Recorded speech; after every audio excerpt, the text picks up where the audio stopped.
Mr. Bendel, who calls this meeting to order? That would be Mr. Patrick Jones. Oh, well, good afternoon, everyone. Calling the meeting of the Audit Committee of 2023 here, February to order. Can we have the roll? I believe we have to do the Elections first? The before roll? elections Okay. first, yes. All right. We have to do that. We have to. So I would like to nominate Onyx Jones for chair. Okay. I'm sorry, Ms. Sanchez. I'll go just ahead and as do a- a roll call. Yeah, just as a point of order, because I believe that we're doing it teleconference, we do have to do a roll before we can proceed. Got it. Mr. Jason Green, Ms. Onyx Jones, Present. Mr. Patrick Jones, Present. Mr. Sean Kehoe, Present. and Mr. Antonio Sanchez. Trustee Sanchez will not be joining us today, and Ms. Sanchez. Present. Thank you. Mr. Knox is here too.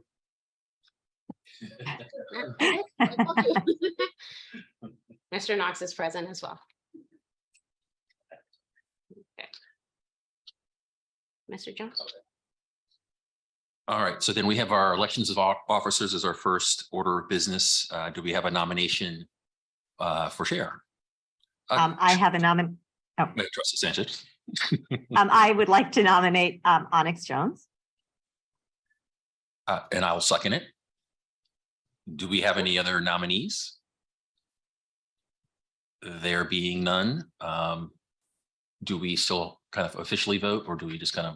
No, unanimous? she would be. So ordered. So, Okay, so ordered. Here we go. Keep it efficient. All right. Yes, it's vice chair. All right. So then the next officer is vice chair, I'd like to nominate Mr. Knox. Mr. Knox. Second that. A second on that one. Do we have any other nominees for vice chair for the audit committee this year? There being none, so ordered. And we have the secretary.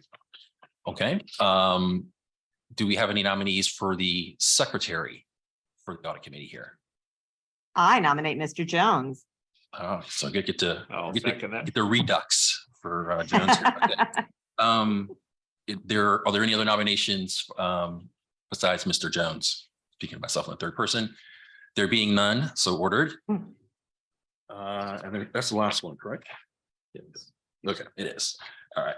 All right. So now we can get on to the nitty gritty and I guess pass it on to our newly elected chair to then administer the meeting, correct? All right. Well, You have to press the button. yes, sorry. It's okay. Okay, well, thank you for the nomination and the confirmation. And nobody gave me a script, so you'll have to bear with me then as we go through the agenda here.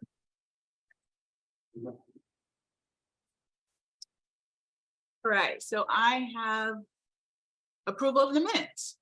Is that where we're at? I think the procedure for a teleconference. Oh, I'm Correct. sorry. Item 3, yeah, I think that's the You official just, Stephen Rice Mr. component. Rice will. Yeah. Mr. Rice will come forward with the procedure for teleconferencing. Thank you. Just to confirm, we do not have any requests for AB 2449 attendance at this meeting. The memo is self-explanatory. Happy to answer any questions on it if there are any. Any questions? Do we need to take a vote on this item? No, no All vote. right. I would also note, just as long as I'm here, that item 6, the consent item, will go off calendar. Okay, very Okay. good. Item 6, okay. So item 6, make note. Very good. Now we'll move to the approval of the minutes. So moved. I'll second. Second. Mr. Knox. okay. I'll take roll call. So- Mr. Jason Green. Aye. Mr. Patrick Jones, Aye. Mr. Sean Kehoe, Aye. Mr. Knox, Aye. Ms. Sanchez, Aye. Ms. Onyx Jones. Aye. The motion passes. All right, the next item on the agenda is public comment. Do we have any comments from the public? Not at this time. All right, thank you. Now we'll move on to the consent calendar for today.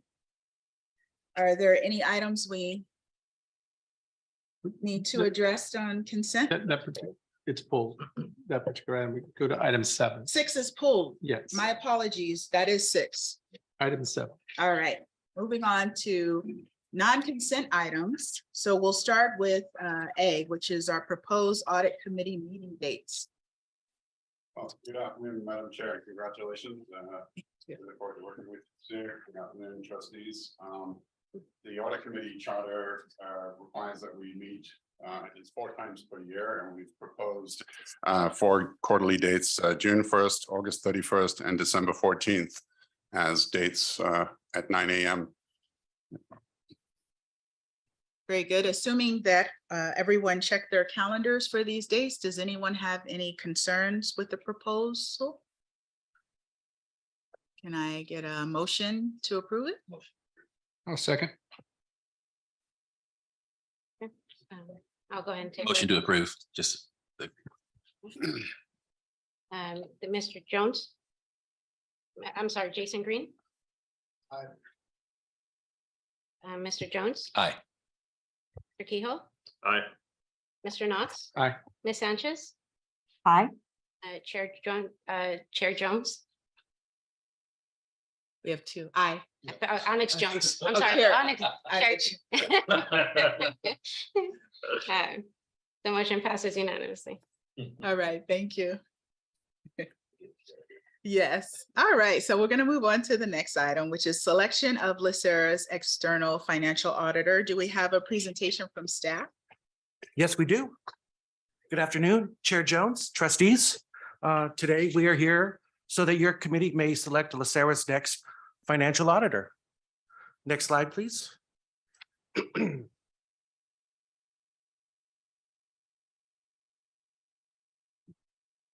Specifically, internal audit recommends that the audit committee discuss the merits of the 3 firms noted below and select a firm to be LACERA's external financial auditor for fiscal years ending June 30, 2023 through June 30, 2027. Today, we have Clifton Larson Allen, Crow, and Plant Moran. They are all here in person. They will be providing a short presentation on the proposal and give you the opportunities to ask any questions that you may have, and then afterwards you can make your decision on who you would like to be our next financial auditor. Next slide, please.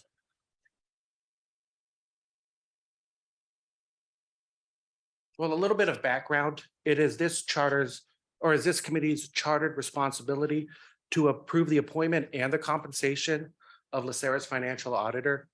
As such, in August of last year, this committee approved the drafting of and the release of an RFP for a financial auditor. Are we working on getting the slides up front? Pardon me, folks. Technical difficulties. Yeah, I wasn't sure about it. Opened up in my own house.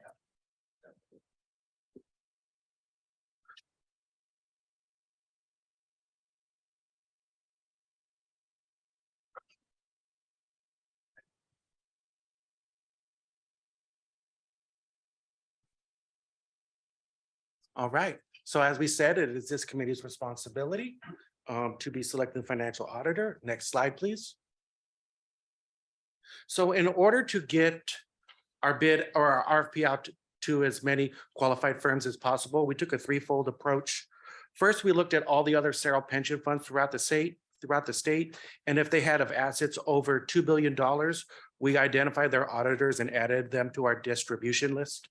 Next, we looked at top 10 firms nationwide. When we were doing our research, most of these top 10 lists ranked them by revenue, but we also found some lists that ranked them by customer satisfaction and employee satisfaction. So we kind of married them together and identified another 10 to 12 firms. Lastly, the Institute of Internal Auditors has a section of their website dedicated to diversity, and they have diversity partners and some various channels to communicate to these different organizations. So we reached out to these different organizations, provided them with our RFP and our information. As a result, we did receive six bids, all from firms that met the minimum qualifications. I mean, I'm not tooting my own horn here, but we did receive twice as many bids as we did the last time around. So I think our threefold approach was very useful. Next slide, please. The evaluation team to score the firms was comprised of members from the executive office, financial accounting services division, and internal audit. Next slide, please. Scoring criteria, we broke it out into 4 different categories and weighted them.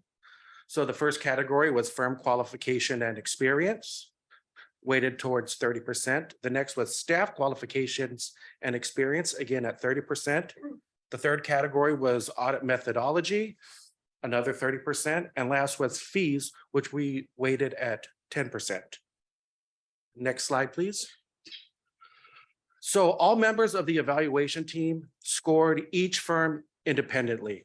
Once all scores were in, we met as a team, discussed our scores, and then we aggregated them, averaged them, and then summed them to identify the total scores. As a result of the scoring, we had 3 firms that ranked at the top. We had Crow with a score of 8.64 out of 10, CLA, very close, 8.63 out of 10.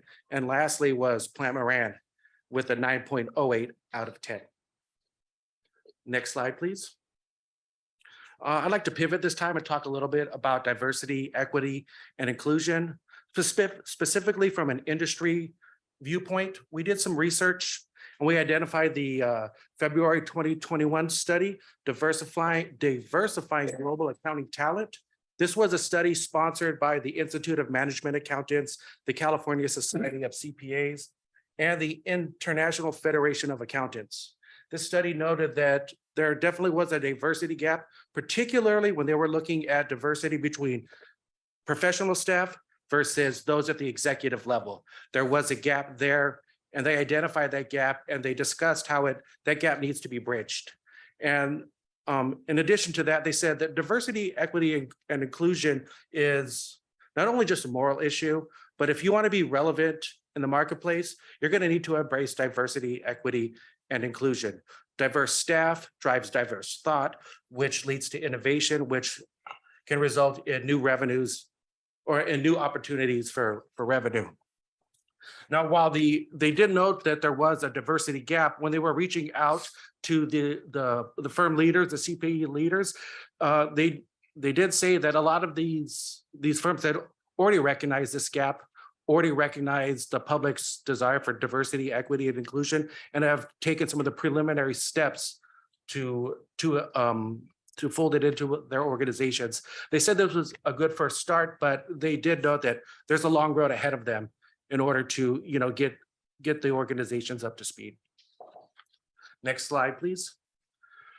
With regard to our RFP request and our diversity, equity, and inclusion requirements, all 3 firms submitted the necessary documentation and information. Specifically, we had a questionnaire, we requested their policies and an overview of how they provide the oversight for their policies. And all 3 submitted the necessary documentation. It was thorough, but in addition to that, all 3 organizations already had a DEI program that they submitted to us. It was thorough, it was comprehensive, and each one in their own way identified their organization's framework, strategy, and initiatives in order to incorporate DEI. Based upon the information that we received and taking a look at that, it appears that these 3 firms are all dedicated to diversity, equity, and inclusion. Next slide, please. As a part of our request, we asked for demographics. So we put some graphs together here. As you can see on the left, we have demographics by firm, by gender, and on the right, we have demographics by firm and by race.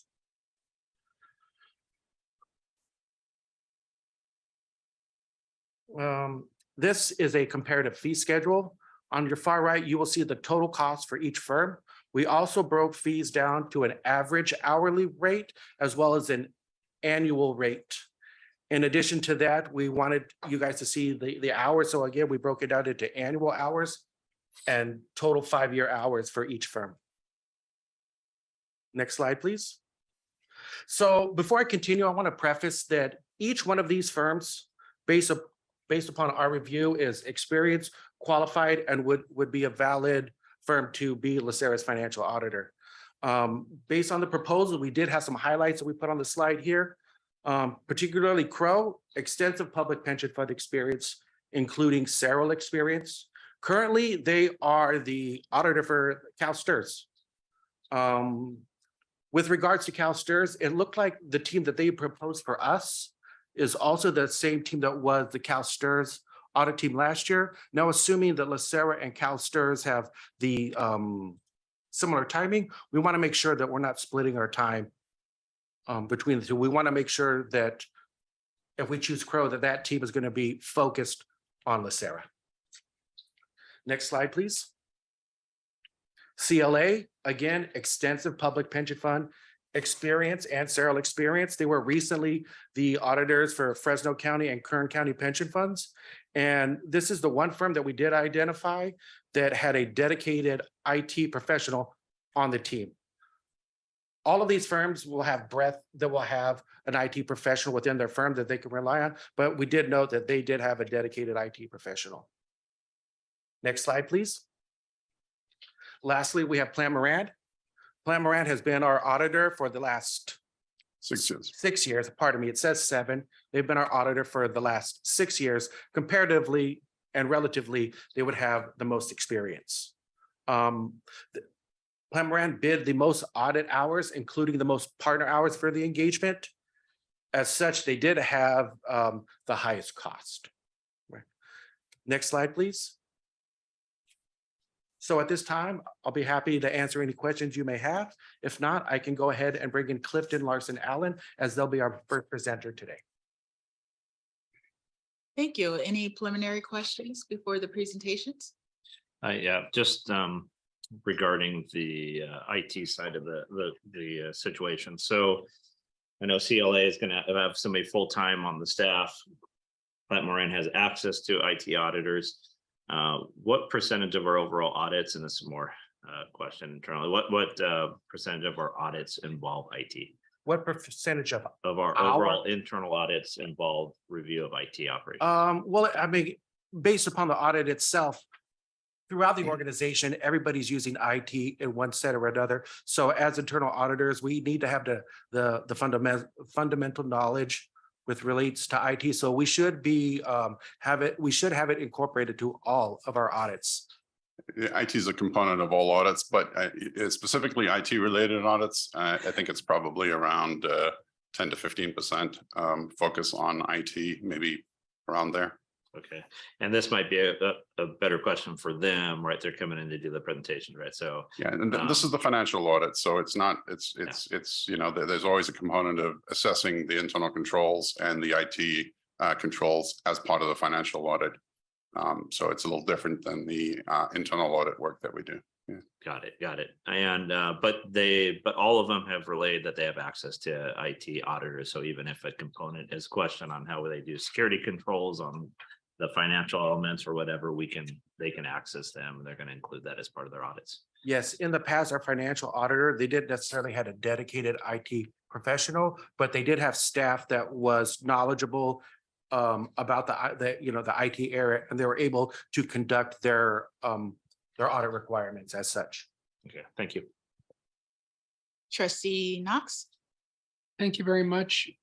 Just quick question in relation to Plant Moran, and like Mr. Kehoe, let me know if this is a question better posed for them. You say their average annual cost is more, but their average hourly rate is less. Their Correct. annual hours is higher, and they've been our financial auditor for quite some time. So is it a matter of them understanding us better and maybe more appropriately pegging the number of hours required, or? I think so. I think that their understanding of the job and just their experience maybe gives them a more realistic assessment of the number of hours needed to complete the work. Particularly, I would say that in the two parts of the audit that require that pertain to the OPEB, They had significantly more hours than the other firms. When it was just the financial audit portion, the fund itself, all the firms had generally the same hours. But when you look at the hours breakdown, Plant Moran had significantly more than the other firms with regards to the hours related to the OPEB audits. So this is more of an FYI than it is a negative. Correct. Okay, thank you. Thank you. And I just had a question. I believe I read somewhere that there is a recommended number of years that we keep an auditor before we have to change to get a new audit firm in place. And that being the case, how close is Plant Moran to that limit? So there's a limit on the partner, and there's a requirement that you rotate the partner. The partner that we had for the first 2 years of Plant Moran was they changed partners. So we've had 4 years with the current partner, and they have assured us that after 1 year, or are they starting with the new partner? Or They have a transition They have a plan transition. starting now, so that in fiscal year 23-24, they will have a new partner on the audit. And what is the limit? 5 years. 5 years. Okay. Wait, is it 6 years? I'm sorry, 6 years. I stand corrected. Okay. And staff is comfortable with the transition, if they were selected, the transition that would occur with having a new manager? And when Yes. we work with Plant Moran, their team is knowledgeable, and they communicate very well. We feel comfortable that the transition would work for us. I have another question. Having gone through transitioning from one firm to the other, I know it's not nice. It's a very detailed process, but is staff positioned, that being the case, in having the time and the staffing required to have the smoothest transition from one firm to the other? I would say there's definitely a learning curve for the first year and even into the second year. It is a very heavy workload, particularly on the financial accounting services division. They do the yeoman's work with regards to the audit and providing the information. It's been done in the past. I have confidence in them that they could do it now. But again, it is a lot of work. It can be very cumbersome, but it's the nature of getting a new auditor, and it is required at times. So I have confidence in the team that there won't be any real obstacles if we choose to have a new auditor. And how many years would this term be for? So it is 5 years with the possible extension for an additional 2 years. And it's not a 2-year extension, it's 2 one-year extensions. Okay, Madam Chairman? sure. Yep. So I'm not sure if this is exactly the right form for it, but if you can disclose, do we have a reason for switching? Right. I know you can look at the numbers as if everything is starting from, a common spot, but usually when you're looking to switch a service provider, it's because perhaps there's been some issues with leadership or some issues with what have you. Is there anything that we should know of that suggests that we should look at the incumbent differently than where? No, let me say historically, and since I've been at LACERA, we have gone through the RFP process and continued the firm for the second term. We had PricewaterhouseCoopers for 2 terms. We had Brown Armstrong for 2 terms. And so we have nothing that would disqualify Plant Moran from continuing. Okay. So I think that addresses your question. Yeah. Right. And May I? No, please, Ms. Sanchez, go ahead. I was gonna say, may I make a comment as well here? I've had the pleasure of working with Plant Moran as chair of the audit committee, and as and when I asked for, anything in terms of their service, they responded very well and very productively. And really, just to echo what Ms. Sanchez says, during the course of the audit, I worked with them on a day-to-day basis, very professional, very communicative, very knowledgeable, and they're always there for us when we need them. Can I just make one comment? Sure. Just wanted to make sure that that in terms of the transition plan, the investment division is heavily involved in that as well. So I believe that that they're in a position to assist with the transition, as well as FASD. Ted over there gave me a thumbs up, said that we're prepared to do anything that's needed to make sure the transition is as smooth as possible. But the investment division, I want to underscore that they're heavily involved in the audit, financial audits. Very good. Any other questions before we move into the presentations? All right. I'm going to go ahead and step out for 1 second and go grab our first presenter, which will be Clifton, Larson, and Allen. Very good. Thank you.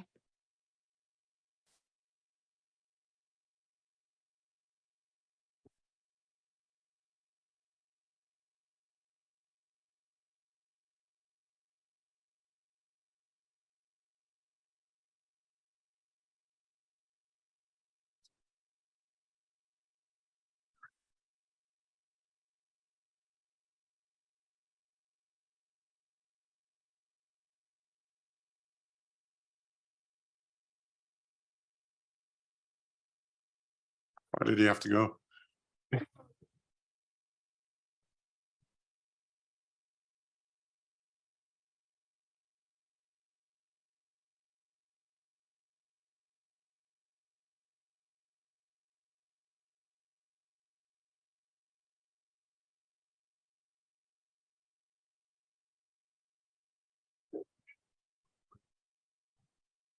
Do that for the next transition. Make sure they go down. If somebody goes and gets them. So. Right.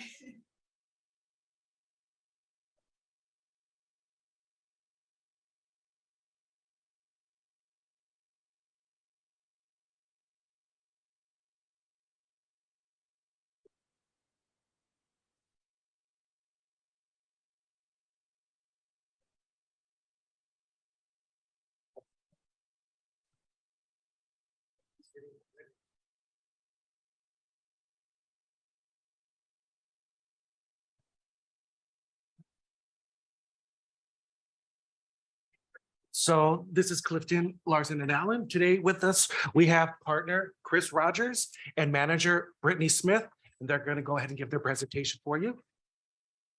Great. Thank you, Nate. Good to be here. Thank you for the invite, everybody. Appreciate it. Do we move the slides here, Nate? No, to be just clear. next slide. Just say Oh, next slide. okay. Very easy. Again, as Nate said, my name is Chris Rogers. I'm the managing principal of CLA's state and local government practice and the proposed engagement leader on this audit. And I'm Brittany Smith. I'm the audit manager. I've got over 11 years of experience working with government pension plans, and I would be the audit manager. Great. Thanks, Brittany. So what we'd like to do today is just, we're going to go over the engagement team a little bit more very briefly. Obviously, there's more than just the two of us, but go through that. Also just give a firm overview about who we are. Talk about our auditor transition plan, as well as our work plan and methodology, and then why choose CLA. So next slide, please. Okay, as we said, myself, Brittany, we're here, but the other members of the team are our quality assurance principal, Heather Plitt. She will perform an independent review of the file to make sure it adheres to professional standards. And that we've not only from an accounting standpoint and from an auditing standpoint. The two gentlemen, James Kreiser and Michael Nyman, are IT specialists. Jim will lead Michael and the team in going through your IT systems. It's really an IT general controls review. And typically what comes out of that are recommendations that we see through that process. And then Stephen Coverstone, as well as Connor Wing, will be the seniors on the job, and they'll be responsible for the day-to-day management of the people in the field. Next slide, please. So a little bit about who we are. I won't spend a lot of time on this slide, but really the way that we operate is our promise, and our CLA's promise is to know you and to help you. And really what that means is that we look at this as a partnership. I will tell you, we will do our job. We will adhere to all the standards. We will report on what we need to report on, but we're also here to help you succeed. And that leads us really to what our strategic advantages are, and that's our deep industry specialization. As we'll see on the next slide, we're very ingrained in not only state and local government as a whole, but into the government pension plans. Next slide, please. So just an overview of the firm. We have it's actually, I'll update it for 2023 numbers now that we have final numbers, but we're over 8,000 people now, 125 plus locations. And over we're over $1.5 billion entity now. So, and we've also launched a CLA Global Network, which we're an independent member of. Next slide, please. So, as I said before, we are ingrained in government across the country. And I'll update these numbers for where we're at after 2022, but we serve over 4,300 governmental entities, including government pensions across the country, about $150 million practice. We have over 600 professionals that have dedicated their careers to state and local government across the country. And one thing that we're very proud of, we're now one of the best places to work for not only 2022, but also 2023. And we've been named one of the best employers for diversity by Forbes in 21. Next slide, please. And I'll turn it over to Brittany to talk more about specifically our pension practice. Perfect. Thanks, Chris. So on the slide, there's just an example of 8 of many of our government pension clients that we have. We audit in government retirement systems nationally, trillions of dollars of investment assets. We were one of the earliest sponsors of P2F2 Public Pension Financial Forum, which is a very reputable conference and association. As well, we are regular speakers at P2F2. I've spoken multiple times at that conference on data analytics, one of my pet focus areas. As well, have also spoken at APFA, which is the Association of Public Pension Fund Auditors, which I'm thinking your internal audit team participates in APFA, as well spoken also at APFA and also at P2F2 on cybersecurity. So those are topics they come back to us over and over to be speakers on because of our specialization. Also in this, you'll see a Minnesota Public Employees Retirement System listed. In looking at your management team, there's overlap with your deputy CEO used to be employed there, Mr. Lugo, and have been able to work with him as well. Previously worked with Mr. Grable, your CIO at New Mexico Paris. So just giving you an example of, that long time invested in the pension space, being part of that community and that network. We really also help our clients network with each other and try to pick up best practices from each other. I think that's one of my favorite parts of having my whole career dedicated entirely to government retirement system auditing. So on this slide, you'll see California government audit experience. You can read the list of names. This is a small selection of what we audit, but want to drive home that we have a dedication to the California government space. We have 62 professionals who've dedicated their careers, like Chris was saying, to state and local governments, as well have 6 offices in California. And we also do our IT specialist team, who's the same as what we have proposed to be part of your team, have worked in the past helping CalSTRS with IT consulting work. And last fun fact of all, I was born and raised in California, so definitely close to my heart. Next slide, please. So as far as our transition plan, experienced industry specialized team, I think that's really the key here. Like I mentioned, 100% of what I do is solely helping government retirement systems all year round. And that includes OPEB. So having that strong background, multiple of the engagement team members also work 100% of all of their hours across the country, helping government retirement systems. And that includes also investment experience. So we also audit state investment boards. So as part of a team, if you think of a team auditing government retirement systems, certainly investment expertise is very key in that success and experience. So we also have year-round communication. It's rare that I'll go more than a month without touching base with any one of my clients just throughout the year. So they learn, we build trust over time to know, hey, something comes up, they can reach out to me and get information quickly. We would work with your team to leverage memos and other documentation that's already been provided to reduce the burden on staff, as opposed to reinventing the wheel entirely. I know that's always a concern with changing auditors. And then really investing in our relationship with LACERA. That's highlighted in the slide. You can't tell very easily that it's highlighted, but it's really the key here. Like I said, I'm from California and I got my California CPA license. I live in Seattle currently, but I've been looking to bring my career experience has been fully dedicated to this space and bringing that home to my home state. So that's a point really to emphasize. So next slide. So we certainly, like I mentioned before, timely and consistent communication, connecting within 24 hours of receiving an email, and that year-round commitment. As far as committing to all deadlines, certainly that is, we know at the end of the day, you really care that you meet your requirements, you get that things get done on time, that we do our job to be consistent and reliable providers of our audit services.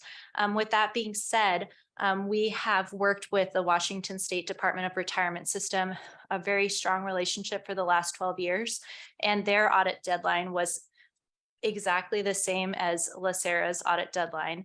And they recently, we recently had an auditor transition, a very good relationship, but after that period of time, they wanted to get a fresh set of eyes. And we are not their auditor anymore, meaning relevant for you all that we have a time slot where the team is used to for a June 30 audit year end.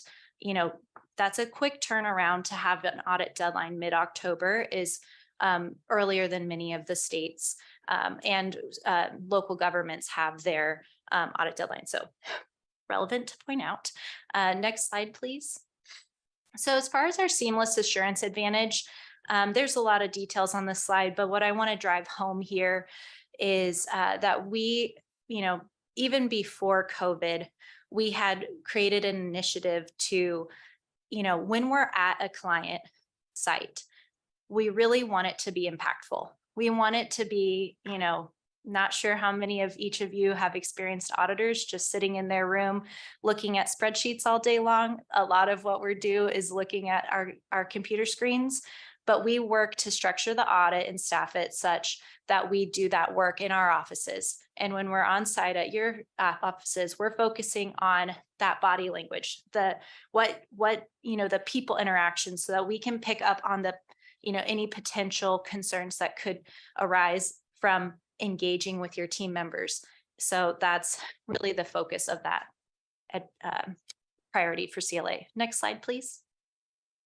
So this is a list of technology we use, with the focus being, performing an efficient audit that's effective, but want to focus on our security, data security. We work to train the team members to take your data very seriously. We have a Think Security initiative within CLA, and a special within, CLA, we have extra focus on the government pension data security. For all of our government pension audits, we have locked down any client files just to the engagement team for each individual client's engagement team, which isn't something that all firms would do. So I think that's another point in our favor. Next slide, please. So as far as audit methodology, another unique thing about CLA is we've actually created custom audit templates. So instead of just using employee benefit plan audit steps, we've taken the time to research and provide our staff very tailored, specific OPEB steps not just health steps. There's obviously government and non-government. There's differences in rules, audit rules between governments and traditional private plans that are not part of government. So we have that focus area, and I work to actually lead up those templates and those audit programs. Next slide. So with that, I mentioned earlier, data analytics is my pet favorite area. A lot of firms just, it's a common buzzword, data analytics. It's very nebulous, which is why we get asked to do trainings regularly on this area. But what that means, we're taking full data sets from your team, be it if there's, in-house investment trading, taking that trading data and working to learn from your investment teams. Oh, are we concerned about trader bias towards particular brokers? Are we concerned about window dressing at year end? As well, benefit payments, looking to see, is there any overlap between LACERA staff and the bank accounts LACERA staff have and the bank accounts that you're paying, that the theoretically retirees are getting, looking for fraud potentially through those testing procedures, contributions, looking at that member level, recalculating across 100% of transactions that the contributions are being reported in at the correct rate. So we create macros and build that out annually to try to continually improve. And that is a key part of our audit methodology. And all team members work closely with me to get that appropriate training, and all of our team works closely in that area. It's not just one person who is our data analytics specialist. All of the team, works heavily in our data analytics space because it is a big part of the audit. Yeah, Next Brittany, slide. I think I just add one thing. The whole point of the data analytics is to find the anomalies, and the anomalies from an audit perspective vary, right? Because we're dealing with materiality, but what we do through our data analytics process is bring all the anomalies to our clients to say, hey, this might not matter from an audit perspective, but I'm sure you probably care about it because materiality doesn't apply to what your organization does. So, Right. Go ahead. Next slide. And then in IT approach, certainly, like we already mentioned, we have IT specialists, and we find this area brings a lot of value to have the technical experts. We have people who even have a government pension. Our IT specialists work with a lot of state pensions and local, government pensions, even doing SOC audits of agent pensions. So agent plans usually get a SOC audit of the pension itself. And so your team would have experience even at that level, providing a control audit of pensions. So another key differentiator. Next slide, and I'll pass it back to Chris. Thank you, Brittany. And in the interest of time, I know we're over 10 minutes. My apologies, but I'll get through the next couple slides quickly. But with DEI, I think you could see from our proposal that we're very committed to DEI. A couple of things that I would just add as it relates to this slide is that we have over 300 DEI, what we refer to as DEI ambassadors throughout the firm. We have virtual belonging communities where over 1,500 of our family members are part of. And one thing I think is pretty cool, in November of 22, we brought all the members of the virtual belonging communities, all the DEI ambassadors and other leaders from across the firm to a conference in Arizona to talk about what is the path forward, what does it look like. Next slide, please. And then there's, as you can see, we have a lot of things going on and with our DEI and our partnership with NABA. But one thing that I think is really cool that we've just done, really just rolled out, is the high school internship program with a focus on underserved communities. That's something that's new. And like I said, we're just rolling it out and looking for that to be a success. Next slide, please. And then just to summarize, why choose CLA? It's a year-round commitment to you. We don't look at the time we end the engagement, we walk away. We want to stay in touch with you. We want to help you resolve problems throughout the year, because bottom line is If you're stuck through a problem, it's probably going to be a problem for us when we come to audit. So we'd like to be part of that process. You'll also have access to one of the country's largest pool of resources as it relates to government and government pensions. And we are heavily involved in organizations that require changes to our processes and our regulations, such as the AICPA and GASB. We refer to it as our client-friendly seamless advantage. We really think we've put together an effective and efficient process to minimize the administrative burden on our auditees. And finally, you'd have a fresh perspective. So with that, that's the end of our presentation. All I'd like to say is CLA is here to serve you, and we'll be happy to answer any questions you may have. Thank you for the presentation. Do we have any questions? Yes, Trustee Kehoe? Thank you. Great presentation. Couple of questions. One is physical location of your employees that are going to be overseeing this contract. Where are they located? Are they in one office building? Are they spread out? And where physically are they? Spread out. Spread out. Okay. So And if you could address that. And then the other question I'm going to have that's going to tie into that is COVID changed a lot, but we're getting back to normal. So I want to know how many of your staff are actually in office and working in office and not remote. Are working at CLA in office. Yeah. So as you can imagine, over the past year and a half, that's been a struggle to get everybody back to the office. But we've been seeing a lot of success. And the stat that I heard last week is that we're almost back to pre-pandemic levels. Now, let's just move back and look at what we do, right? We're a professional services firm. So we're out in the field a lot auditing, right? So it's not like we were always at 100% because our teams were out in the field. But I was happy to hear that we're getting close to pre-pandemic levels. To address your question as where the team's from. So I'm from Boston. My accent came out there, sorry. Brittany's from Washington, Seattle, Washington. Connor Wings from Seattle, Washington. The IT folks are one's in Arizona, one's in Philadelphia. And we have one of the seniors in Irvine, California. So with the more specialized practice, right, you got a lot of the heavy part of the team is all over the place. And what we do is say, okay, well, we may not have all of the pension expertise sitting in Southern California, where obviously it would be perfect. But that's why we bring people from across the country, because we're going to bring them along. We're going to teach them. And the idea is over a period of years that they learn how to audit government pension, and there's transition and there's new relationships that get built throughout that process. So that's why we have people coming from all over the country. Thank you. So. Any other questions? Yeah. Yes, Trustee Sanchez. Hi. Thank you. Thank you for your presentation. I'm curious, can you tell me, you touched on sort of your approach to the transition. Can you tell me a little more about sort of how you go about getting to know an organization as complex as ours? Certainly. Thank you, Trustee Sanchez.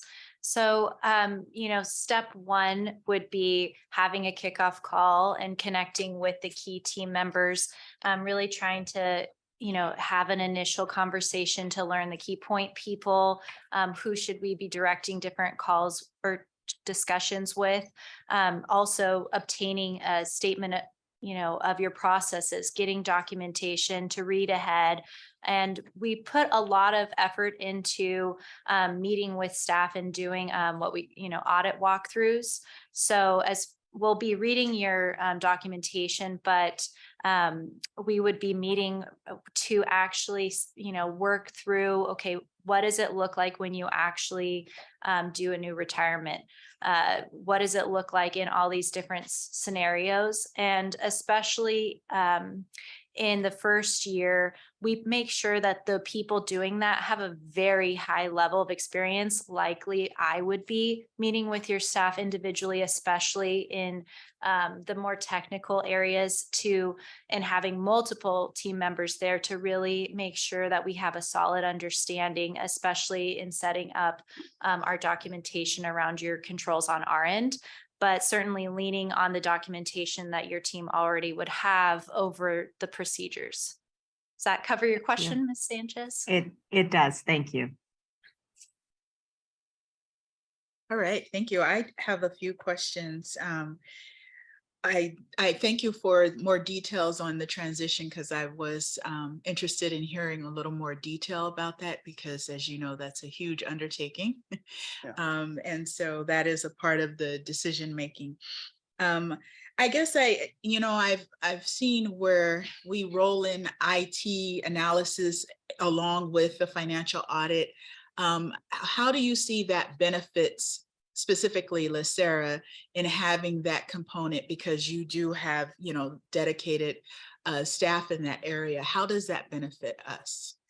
So what I've observed, one, if you have a technical question come up in your team, or hopefully not, but if you have a major breach or a major problem, having that relationship already in place with people who help in times of need.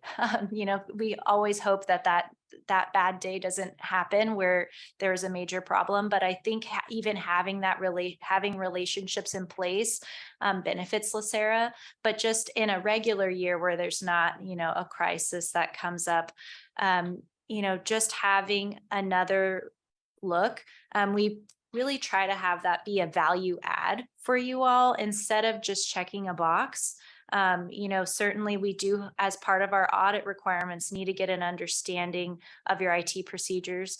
I have, definitely some understanding myself, just working with pensions for as long as I have, of IT procedures, more than your average bear. But me having that additional support and people who have that only do that, we regularly find, there's always new things coming up every year.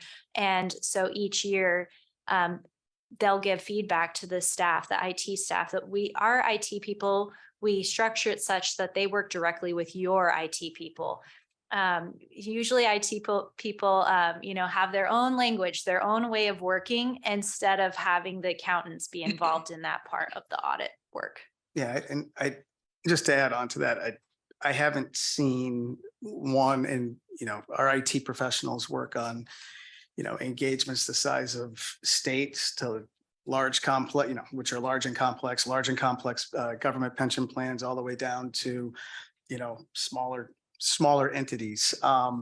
And I can't remember the time where there wasn't something that came out of it that said, hey, this is what we identified. Maybe you haven't done an external penetration test or an internal vulnerability assessment over the past year, something that you need to stay on top of, those types of things, or disaster recovery plans, those types of things. So we typically see that there's value add, and typically what happens, they'll provide it's not a signed report, but these are the procedures we did, and this is what we found. And then we bring that to the IT professionals to make a decision on, are you going to move forward with any of the suggestions, or at least what's out there. Right. That was my next question. So there is a separate report that is generated, separate from the audited financial report. Yep. Okay. The other thing that you talked about with the data analytics, obviously in audit, that could set you apart from all other audit firms. And so I was just interested to hear why you feel CLA is the preferred choice for us because of that skill set that you have with data analytics. How does that help us make a decision that CLA is the firm we should pick? Absolutely. We've had several places hire us specifically because of that differentiation.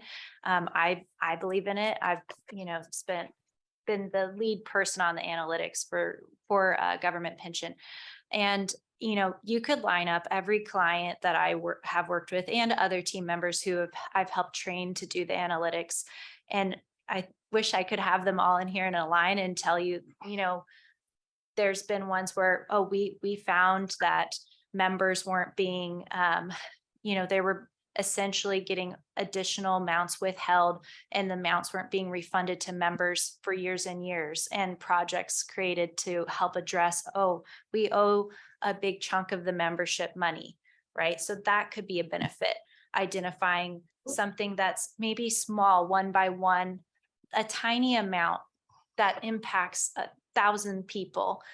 It's impactful to those members to have their accounts corrected, but it would be immaterial. And when it would be hard to identify, if you just pick a random sample of 25 people, usually, it's not going to have an error.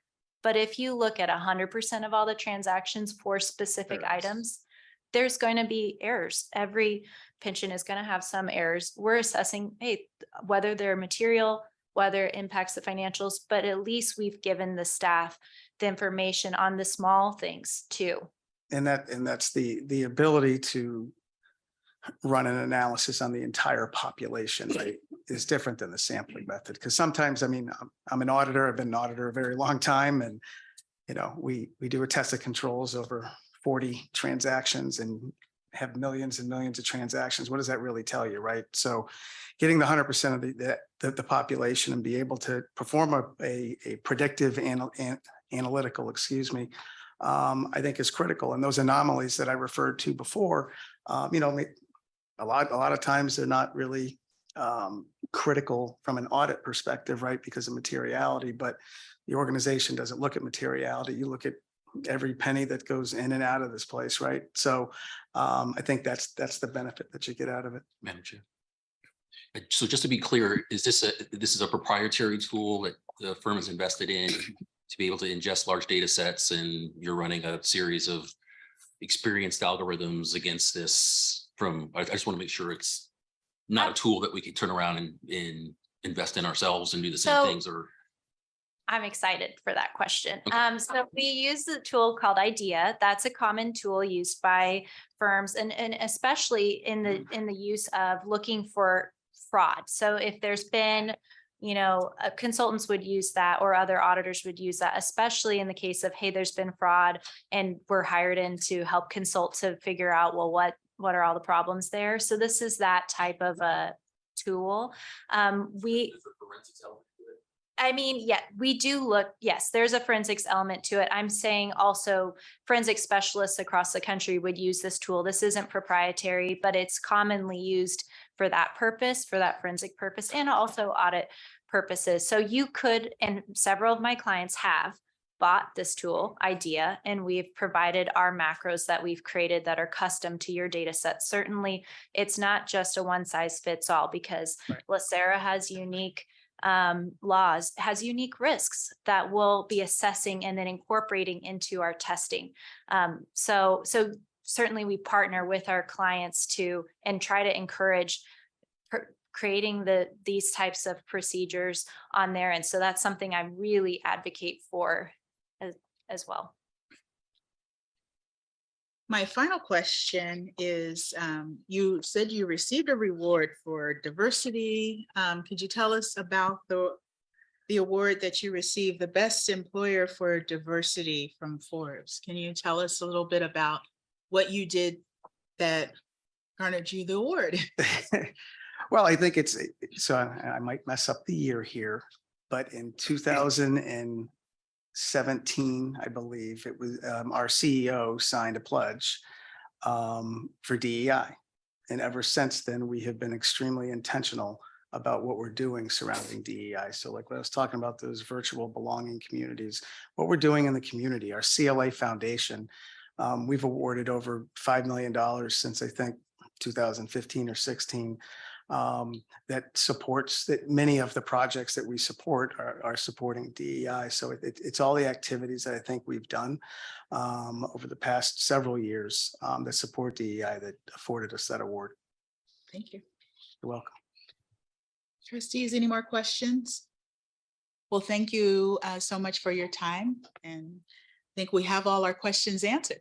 All right. Well, appreciate being here, and thank you very much. I'll be right back with the next presenter, folks. Thank you.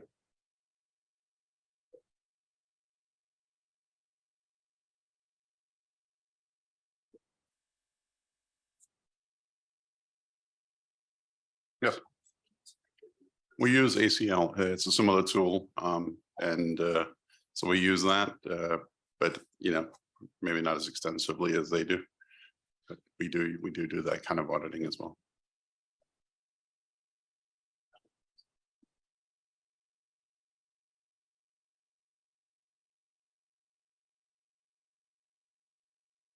Hello again, trustees. With us today from Crow, we have Jen Aras, who's the partner, and Hamza Katan, who is the manager.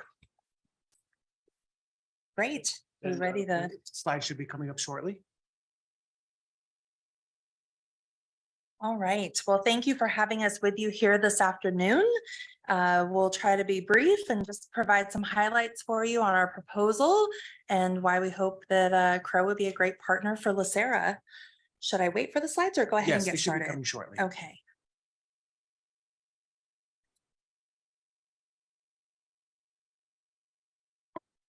There we go. Excellent. If we could go ahead and advance to the next slide.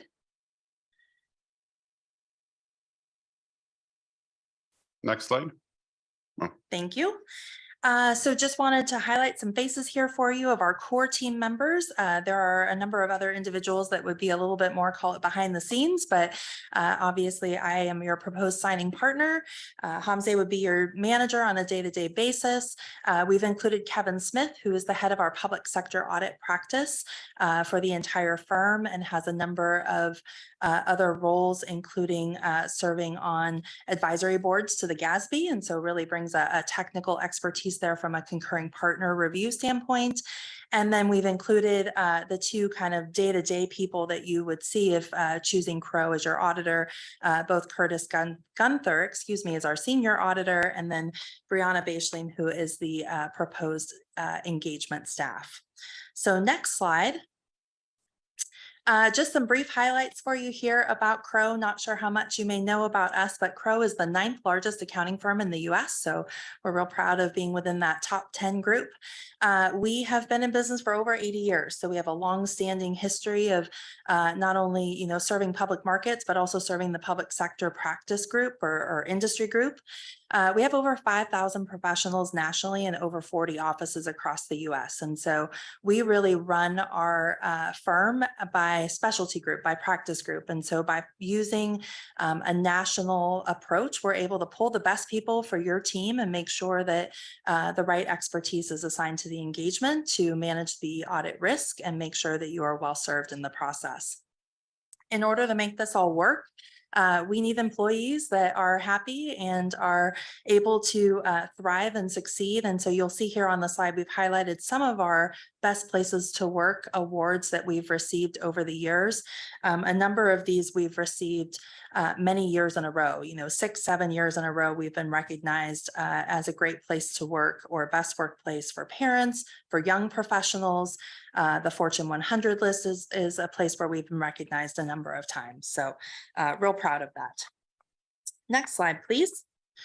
So we really wanted to focus our presentation today on what we call the Crow Advantage. So focusing really in kind of 3 key pillars or areas here: deep specialization, our tailored audit approach, and then client service excellence. And so all of this we really look to perform on a daily basis in a culture of inclusion with a commitment to diversity. And so as we work through the proposal, we'll get to some specifics on our DE&I initiatives as well, which I know are a shared interest between LACERA and Crow. Next slide, please. So I'm going to go ahead and turn it over to Hamza, and he's going to take over from here. So as Jen had mentioned, our firm is kind of divided over different verticals, and each one has its own specialty. So Crow is committed to the public sector service or public sector industry with over 1,000 clients in the space and over 250 professionals dedicating their careers to this vertical. We have a large number of complex public employee retirement systems such as CalSTRS, SBA Florida, and STRS Ohio. As Jen had mentioned earlier, we are also committed to thought leadership. Some of our partners serve on the Government Accounting Standards Advisory Committee, and then we also have recently a senior manager who was a GASB fellow for 2 years. Next slide, please. in addition to providing you with high quality deliverables, we also want to serve you. Our firm uses a best in class experience management platform that helps track that feedback.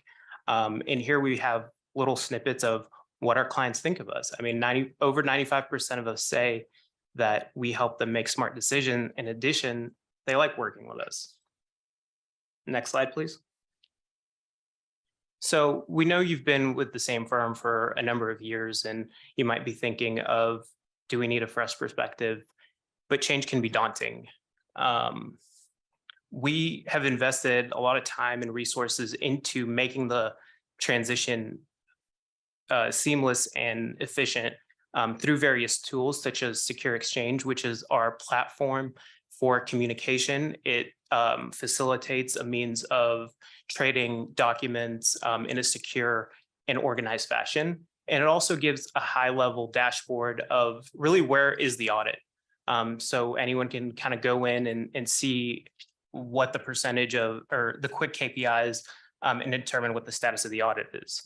In addition to that, you can expect both heavy involvement from both Jen and myself in working with your team and ours to come up with a realistic audit timeline that's tailored around your schedule and your needs, while also meeting the ultimate goal of issuing on time. Next slide, please.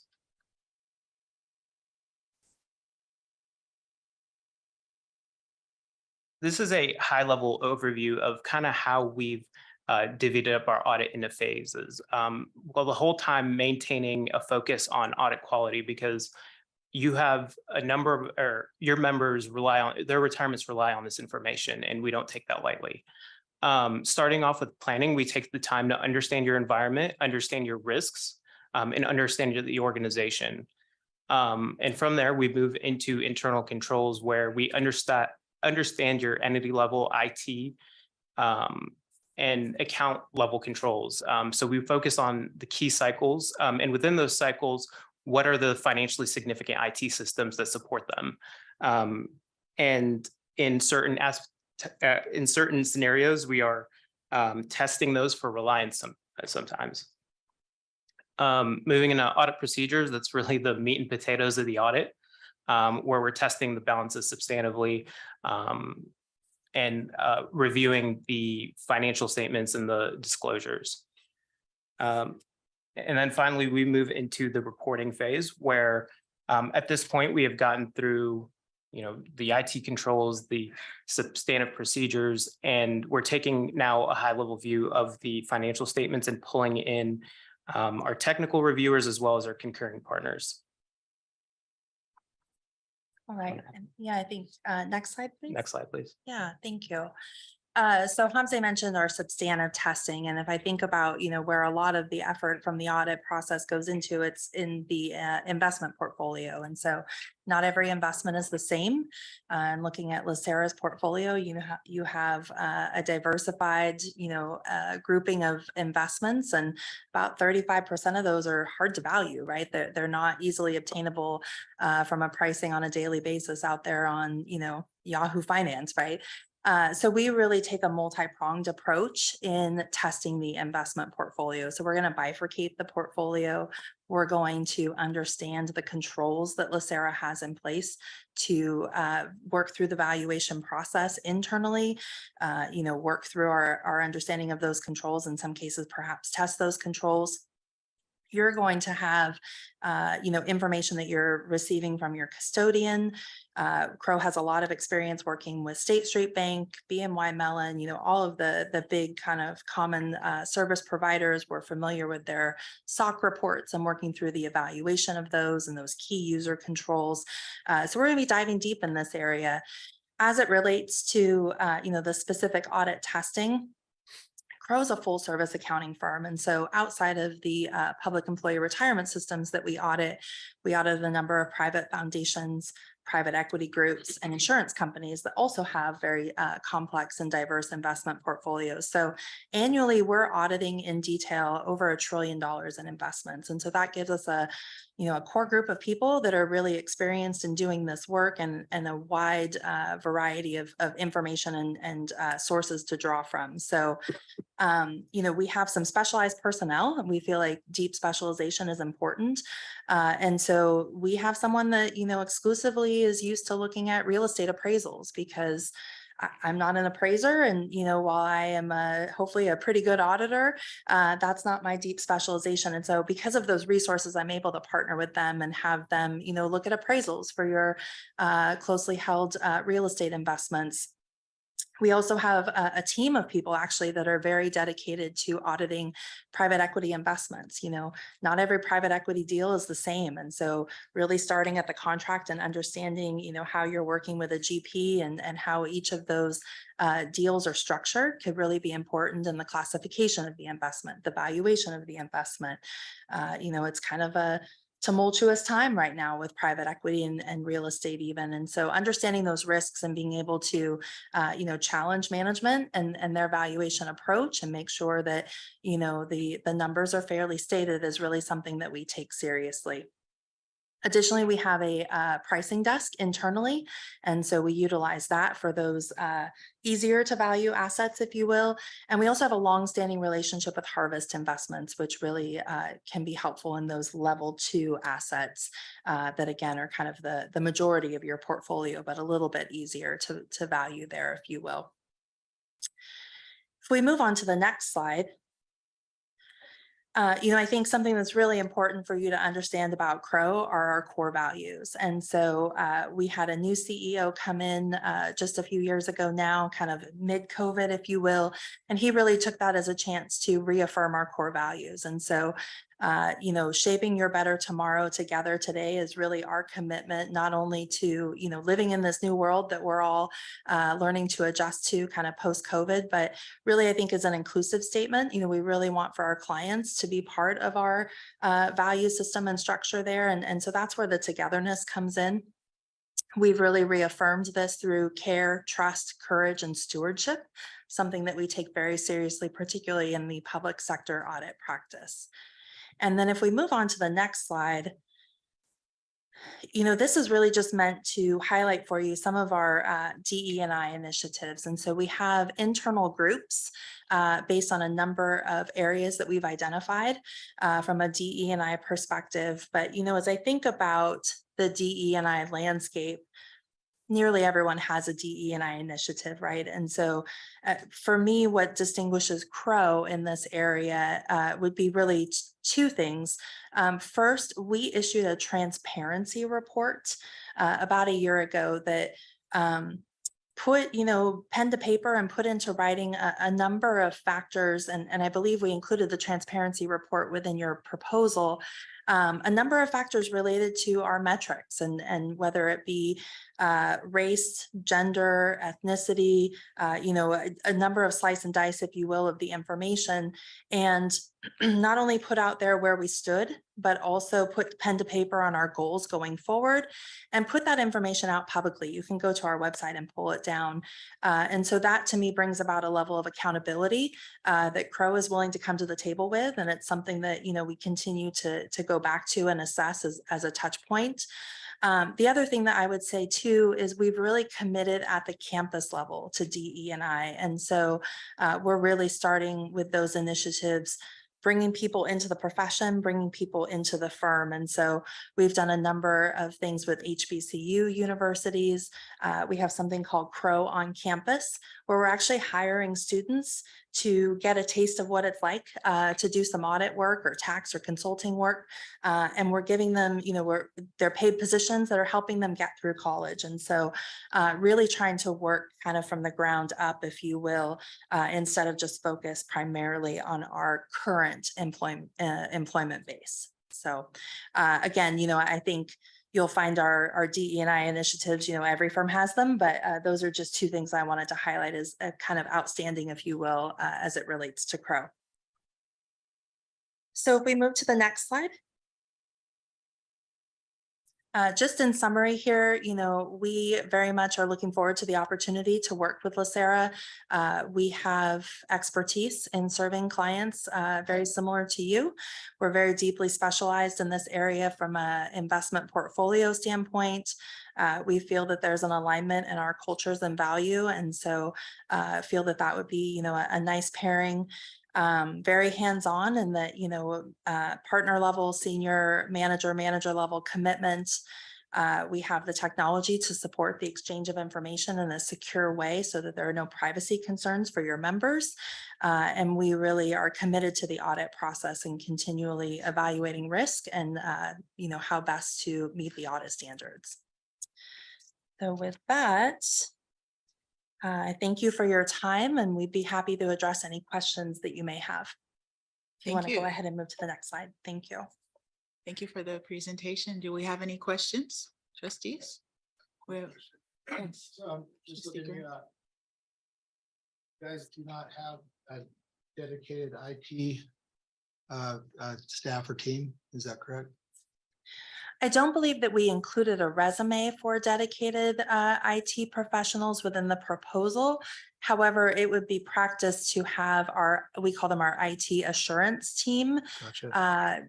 Spend a portion of the audit, and their involvement would be varied. So year one, certainly they would be doing a full analysis of the financially significant systems utilized by LACERA that, compile or ultimately result in the information for the financials. So yes, I we do. understand. So you do have IT folks, but then also, do you ever contract for that kind of work? And if so, is there pass-through cost definitive? We have those staff on staff internally. We have a whole IT assurance department, if you will. And so that would be included in the proposal price that was quoted. Gotcha. Okay, thank you. All right, trustee Kehoe. Thank you. Thank you for the presentation. A two-part question. One, is your staff physically located at and work out of? And then the second part is, with COVID, we had a lot of change with a lot of people working remotely, but now that we're post-COVID, what percentage of your staff is actually back in the office, working in the office, as opposed to working from home or remotely? So I'll maybe answer that all together if you don't mind. I am based in our Sacramento, California office. I'm actually office managing partner in Sacramento. So part of my job is making sure that all of our people are coming together and connecting. So certainly something that I'm passionate about. Pre-COVID, Crow actually had a where to work policy. And so we were very supportive of work where it makes the most sense. And some days that meant at the office location, some days that meant in our physical offices, and some days that meant working from home. And so we've really gone back to that policy now that we're past some of the health concerns of COVID. And so, I would say our people are back on site in a hybrid way. We have a mandatory day in the Sacramento office right now where all of our staff are coming in on a particular day of the week, because that's important to be able to manage our teams. We have clients where we're on site, 2 or 3 days a week. And then there, is a 2-day a week or so at home. And so it just really kind of makes sense based on what the needs are to be most effective and efficient in getting the audit done. From a client or a personnel location standpoint, we run our practices nationally. And so I personally serve clients across the nation, and we draw on the expertise based on, the knowledge base, not necessarily location. Hamze is located in our Dallas office.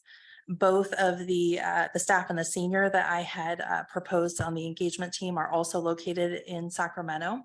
Our IT professionals that I would have work on this engagement are based in our Sherman Oaks office. So we have a lot of resources locally and again, utilize that nationally as well. Thank you. All right, thank you. Trustee Knox. Thank you very much for the presentation. You mentioned a small, experienced, dedicated team. What are the resource capacity of that team? And are there other significantly sized entities that they also work on that, is going to be an issue if you were to take on our business? So I'll address kind of the end of the question first, and I see no issue in being able to serve LACERA. Confident in that, wouldn't have submitted a proposal if I didn't feel that way. We are a growing firm. We've grown annually and we want to continue to grow. And so part of what we do is bring in new staff and new, whatever that level may be, within those key teams, in order to allow for that knowledge transfer to occur, so that you don't suddenly have someone that's never done the work responsible for something very complex. So we've continued to grow that team, certainly in the almost 12 years that I've been part of Crow, and continue to just add to that knowledge base annually. Okay, thank you.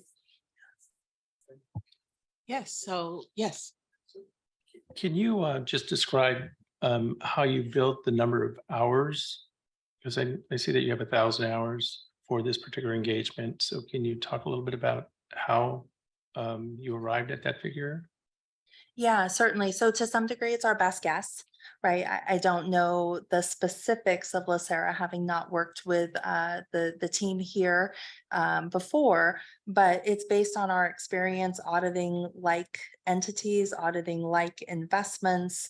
We personally have a firm approach of kind of absorbing some of that first year, get to know you. And so, recognize that in the first year, we'll be spending some additional time, whether it be from additional interviews, questions, documentation, but we use the information that we had available to us and the question and answer process through the RFP and really just put out our best guess for you.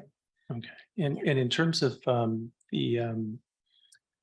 the program that you have in terms of attracting talent or student talent into your firm, Yeah. Can you elaborate a little bit about how you do in terms of attracting California talent?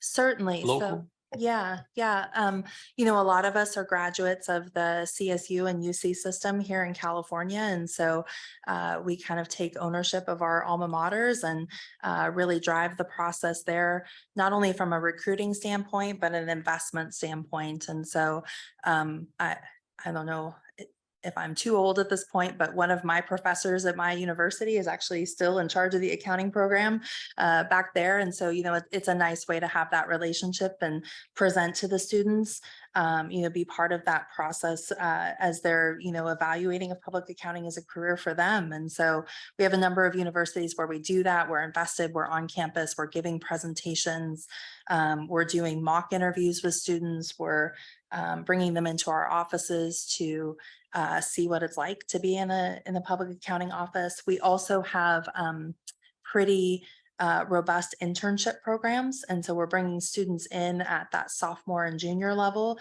and letting them work and do real work for an 8 to 10 week period of time. And again, as office managing partner, part of my job is to make sure they're having a lot of fun, going out to clients, going for ice cream in the afternoon or whatever it may be. And so we have a pretty high success rate in turning those interns into full-time hires. It's nearly 100%. I think some of the years it's a little bit of ebb and flow in that initial recruiting process, just because public accounting is a high demand career. And so best efforts all the time. Yeah. Very good. I had a question. Thank you for the presentation. When we get to the nuts and bolts of the audit, the technical piece of it, can you give us 1 or 2 areas that you feel that your firm kind of sets you above other, similar CPA firms, and how does that benefit LACERA? What can you bring to LACERA with that unique, whatever it is? Yeah, no, those are great questions.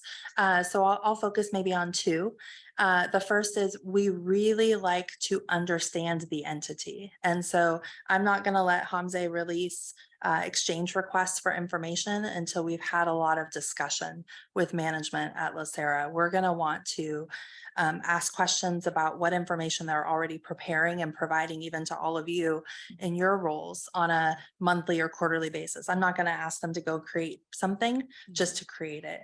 I want to understand the controls in place, your third-party providers, all of that, so that when Hamza and the team are releasing those exchange requests, they're very tailored, right? We need to be asking for information that's going to actually be beneficial to us in the audit. We're going to ask a lot of questions. We're going to, work through documentation. There could be some times when we're going to send, a memo back to management and say, hey, review this for us and let us make sure that, it's what's actually in place.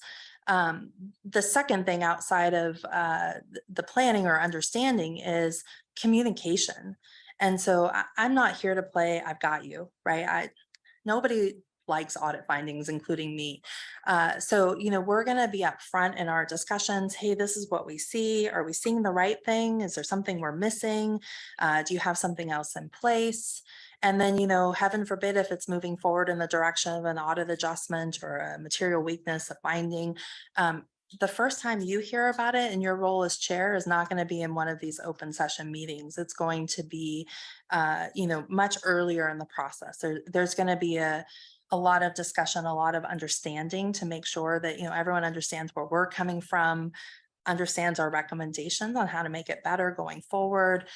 So really that commitment to communication and making sure that we're all putting the best information out there that we should be. Thank you very much. Well, with no further questions, we'll thank you for your time. We really appreciate the presentation. It was very thorough. Thank you.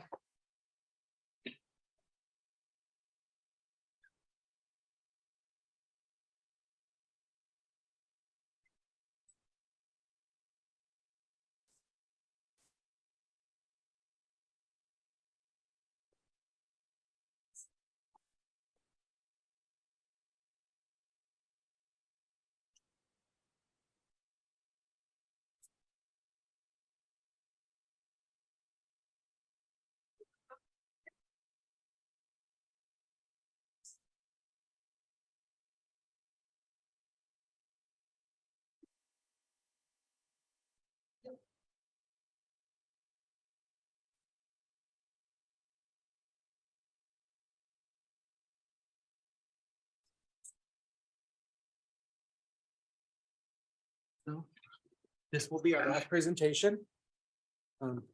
Today from Plant Moran, we have Senior Manager Amanda Kronk and partner Kristen Hunt, and they will go ahead and provide their presentation. Excellent. Thank you so much.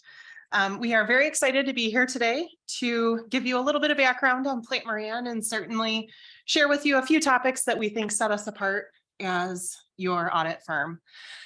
We know that we have approximately 10 minutes to share our information with you today.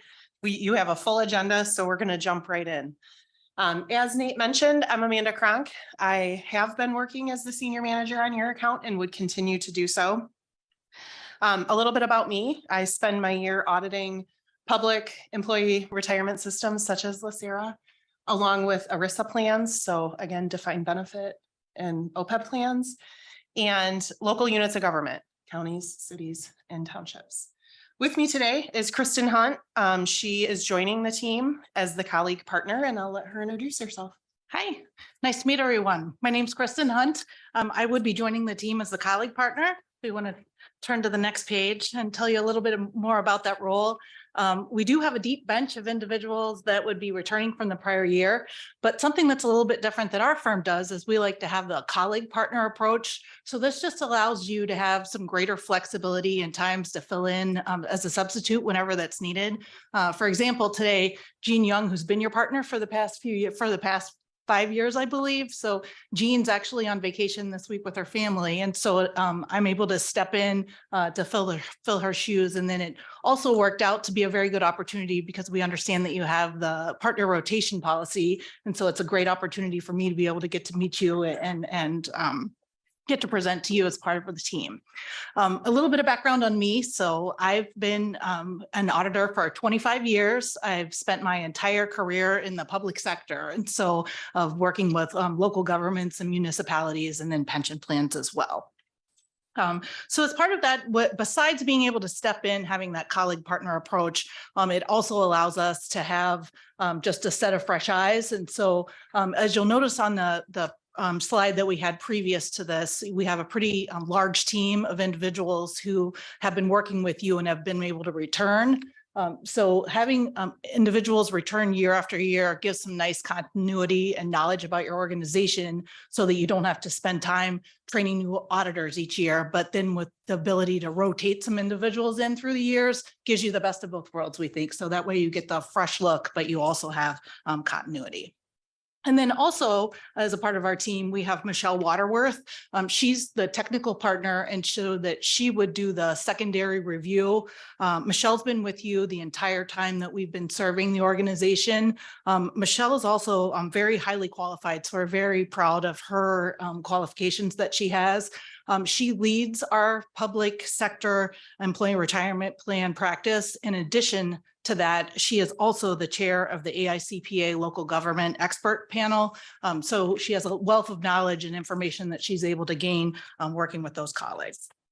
Michelle's available to you just as Jean, Amanda, and I are throughout the year with any questions arise to be able to be there to help you work through issues. And maybe as we turn to the slide with the map, we wanted to give you just a little bit more perspective of how large our public sector practice is and who all we serve. As you can tell from this map, we serve 45 of the states in our nation, having different clients throughout that footprint, which includes 1,500 public sector clients that we work with throughout the years. In addition to that, with our public pension practice, we have approximately 110 public pension plans that we audit. As Amanda mentioned, she works with our ERISA plans as well. So if you combine the 110 public pension plans that we work with, as well as our ERISA plan, we're auditing about $750 billion in assets. So just give you some perspective of the types of organizations that we work with. We move on to the next slide. We do have an unparalleled level of expertise. As you'll see with the 3 partners that would be serving your account, we have combined level of expertise of about 80 years between the 3 of us. So that knowledge really helps make sure that you have a team that has the ability to serve you and with the right technical training and experience and clients base that we can help you to meet your needs. As I mentioned, we're proud of our technical leadership. As I mentioned, Michelle is the chair of that AICPA state and local government expert panel. In addition, we're also very involved in GASB, P2F2, and GFOA, being active in those organizations and contributing as well.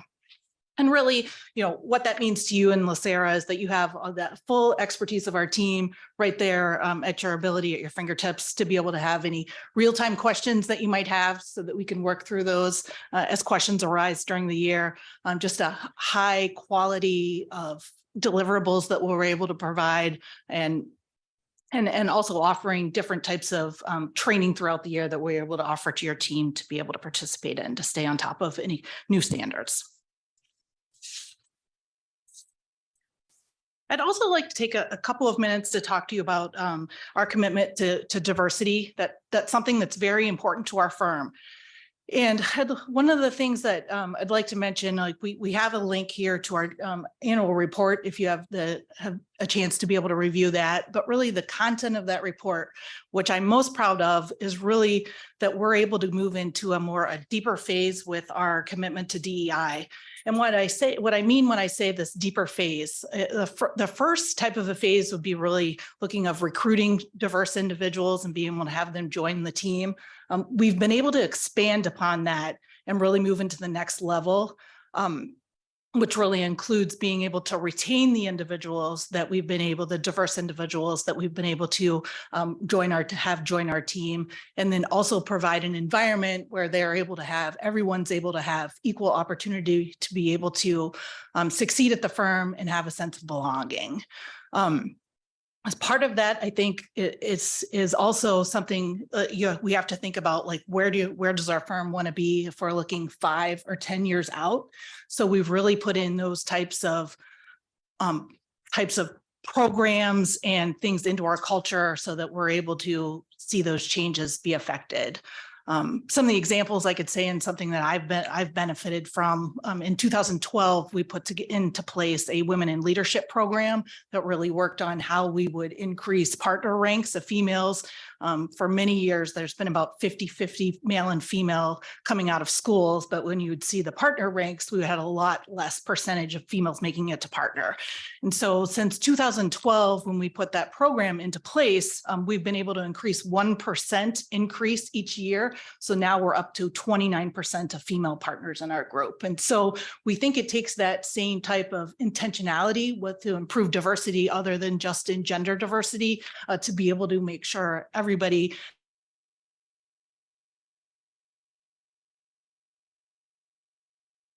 and opportunities to succeed and be able to push that forward to make some real change in that area. So with that, I'll turn it over to Amanda. On the next slide, we are going to give you a little bit of information about our risk-based audit approach. And we think that through the use of many different tools, one of which being a data analytics tool, we can test a much larger percentage of your population of various data points. And by that, I mean, instead of taking a population of thousands and haphazardly selecting a sample, we do many comparisons on data points to identify anomalies or outliers or items that were acting outside of our expectations. And maybe if we could go through a couple of examples, particularly related to investments, benefit payments, and census data, I think that'll help you see why our audit approach is perhaps a little different. Investments in particular, we take all of your investment portfolio and compare it to quarterly where that's been. So we're looking for new investments that you're divesting of, or maybe investments that market, are acting in the opposite manner we would have expected from the market. And this has proven to be a very good way for us to do our testing, coupled with our control testing, because it helps us identify the riskier items in your investment population. And that's where we can hone in our testing. A similar concept for benefit payments. So again, we're looking for, did somebody's benefit change significantly when we wouldn't have expected that? Maybe they got more than 12 payments in a year. Again, that would be abnormal. So we're then digging into those abnormalities. Census data, again, a similar concept. Did someone's date of birth change? We wouldn't expect that. Or did they get more than 1 year of service? Again, these are all just examples, but critical to you gaining that assurance that you're getting a larger coverage of your population than just purely substantive testing. Again, we couple this with our control testing approach. So we're always looking at LACERA's controls. Is there room for improvement? Where could we help LACERA grow in addition to the audited financial statements? So that's really how our audit approach, it might be a little bit different than others. The next slide will give you a little bit of insight into Plant Moran outside of the financial statement audit. So yes, we would audit your financial statements, but you get so much more with that. And our commitment to you would be this. Our goal is to keep you apprised of new standards. We don't want you to be caught flat-footed. So we issue multiple thought leadership articles every year covering these changes, how they affect you, working with management throughout the year to adopt new standards and how they impact LACERA. And we've done that in the last 6 years as well. Our vast PERS knowledge allows us to share with you best practices that we see in the industry. Things that are coming out of P2F2 and how those could impact and better your organization and your control structure. Again, all of this with continuous improvement in mind. So we've had multiple recommendations that might not be financial related in the past 6 years. So we're not hesitant to share those topics with management and certainly the audit committee, again, with the same goal in mind to better the organization and strengthen your internal controls.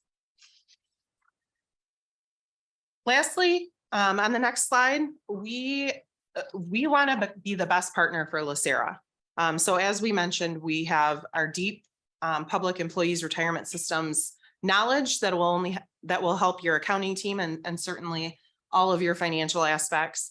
As Kristen mentioned, continuity, but a fresh set of eyes as well.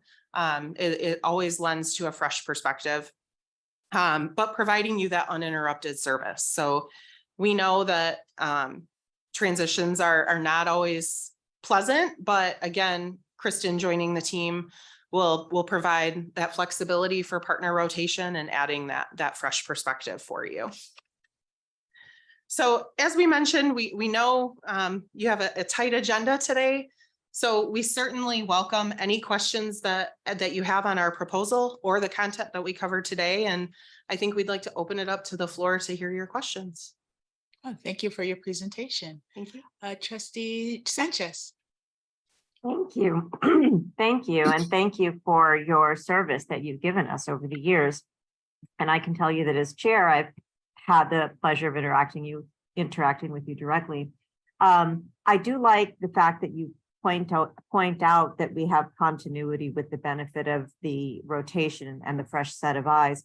I wonder if you can talk to us a little bit about the insights that you bring from the 6 years of experience that the collective team has had over the years in terms of the institutional knowledge you can bring to bear in order to ensure kind of the best outcomes for our partnership. Sure. Great question. So I'll break that down a little bit, maybe into a couple parts. So we've spent 6 years getting to know LACERA. We've gotten to know your controls surrounding financial reporting, investments, benefits, and those are all complex environments, right? There's not a one journal entry is going to accommodate a $70 billion system. It's very complex, and we've spent 6 years understanding that and building all of that knowledge. And I think what that lends itself to is not only us auditing that annually, certainly if there are changes to those controls and processes, but again, the fresh perspective will look for other instances of a best practice. So maybe Kristen has seen something with her other PERS systems that, well, that's a really great thing, and LACERA could, maybe that would benefit the LACERA group. So again, we bring the institutional knowledge that we've worked with management and certainly the audit committee to build. And then, Kristen can share her perspective as well, and certainly give you that fresh look and looking for other best practices and ways to improve. Thank you. Trustee Kehoe. Thank you. I'll ask the same question of you if I did the other groups so that we're all fair across the board. As far as physical location for the team, where are all the team members located? And then a second part of that question is now we're post-COVID, what is your normal staffing? Do you do in-house? Do you do hybrid? Do you have everybody on site? How does that work? Just so I understand the dynamics of how your team works amongst itself. Right. That's it. Yeah. Great question. Yeah, so we'll be serving you from a variety of offices. So several of us work in our Southeast Michigan offices. I work in our Toledo, Ohio office, which really is pretty close to Southeast Michigan as well. And we have a team member that would be from our Columbus, Ohio office as well. One of the things that our firm does is that we operate as a one firm versus different offices being operated more like an individual office or franchise. What that does for us is that allows us to assemble the experts from each of the offices to be able to serve our clients. And so what we would plan to do is work with your team. And so one of the things that I think we really learned from COVID, prior to COVID, we would have always been the whole team on site the entire time to do the audit work. Well, COVID changed things and it forced us to do things differently just so that we could get business done for a period of time. But a bright side of that is it did equip us with the ability to be able to work remote when we need to. So I would say our preference is to be on site. Well, we like to be able to work on site with your teams to be able to go through the questions and the information that we have, but we certainly have the capability, if needed, to be remote. And so in summary, I think like my response to you is like, we'll work with your team to find out what works best for them and then be able to accommodate that, whether we're working, here as a team or as if we're working in Southeast Michigan together, we'd be envisioning ourselves to be working as a team together in an office. So we'd have that team continuity either there or on your site. Got it. And you're the auditor, so I want you to decide what's best to make sure you have proper audits of us, not rely on what we tell you, right? So when I hear that, I just want to make sure that you're going to come on site, do it. Sounds like you are. It sounds like Yes. that's Yep. what your preference is. And the only way that that'd be an issue is if we told you, hey, we're locked. Right, if there's a reason that you couldn't for Yeah. health reasons. So like Okay, the auditing standards are the same. So we need to get the same level of information and evidence to be able to give our opinion, whether we're remote or not. We just find it's normally easier to be on site and to be able to work and get the information, and it gets things done quicker that way Got as it. And well. then as your internal team, when you work together, you try and work on site as a team, working on Correct. whatever project. Okay, thank you. Yep. Trustee Knox. Thank you for the presentation. So 6 years of continuous service, that's 2 contract terms? That was one contract One term contract. with 1 year extension. Got it. Yep. Okay, and then in terms of preparing this bid, how did you come up with the number of hours? Did it help having an intimate knowledge of LACERA? Did it make it tough because you were trying to think of all these things? How did you come up with the hours? Great question. So we based our hours based on what our past hours have been. So we, again, LACERA has multiple complexities and we know what it takes to audit those complexities. So we put together a bid based on the hours that we know the audit will take. So that's what we based our proposal on. I'd say that's one thing is a benefit of being an incumbent auditor, that you know what it takes, the number of hours, and being able to serve for 6 years. There's always a little bit more time the first few years as we get to know you and get that documentation down. But after that, you get to be on a, more of a usual type of a schedule and know how much time it takes to get through things. And of course, we benchmark that against what our other public sector retirement plans are that we work with as well. And it's in the range of that. Okay, thank you. All right, I have a question, kind of putting you on the spot a little bit because you are currently our auditor. And so thank you for the 6 years of service. I heard that your work has been highly up to high standards. But my question is, when you do decide to switch audit firms, one of the advantages obviously is that you have a new firm coming in and they're very eager to get in there and find something that, that no one knew about. They want to set their mark. We're here, we're different, we're getting you this value that you didn't have previously. There's a little bit of that when you get a new firm, but it also is an advantage because there might be things that are found that have been in the financials that we weren't aware of, or in the internal controls or in the procedures. Since you've been here for 6 years, how could you come to, outside of having a new partner, that's absolutely, a benefit, but what other ideas have you had or thought about that if you started a whole new engagement with us, a whole new contract, that you could bring different to this next audit period, whether it be 5 years or whatever? Sure. Great question. I'll start and maybe Kristen can add her thoughts. So auditing standards do require us to change our audit procedures in some way, shape, or form every year. So we're required to do that. But what I would like to add is that, even though we're familiar with your controls, we're still brainstorming and constantly looking at risks, whether we know those risks are there because we've been your auditor or not. So what I mean by that is we approach every single audit we do, whether we've done 6, whether we've done 1, whether we've done 20. We approach every single audit with the understanding of this is the first time we've done it, because you never know where those differences are going to come up. And just this last year is a great example of, our audit approach found something different. And, we brought that to your attention, and it was, taken care of. So again, we approach every single audit every year with something we could, our job is to make sure we do a thorough audit, and we're always looking for, we're always keeping our eyes open and going into the audit in that mindset of, this is the first time we've seen this, and making sure that we're auditing it appropriately. I agree with Amanda had mentioned. So there is some element of surprise that we're required to incorporate into all of our audit procedures to make something a little bit different than it was years before, to make sure that we're looking at those things.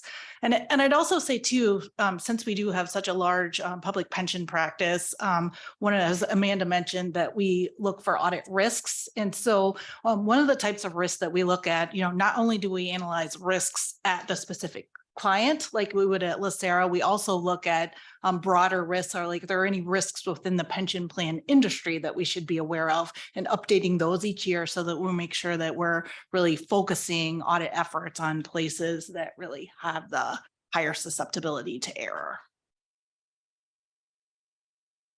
Thank you. Another question? No? Any other? Well, we appreciate your time. And again, thank you for 6 years of great audit service.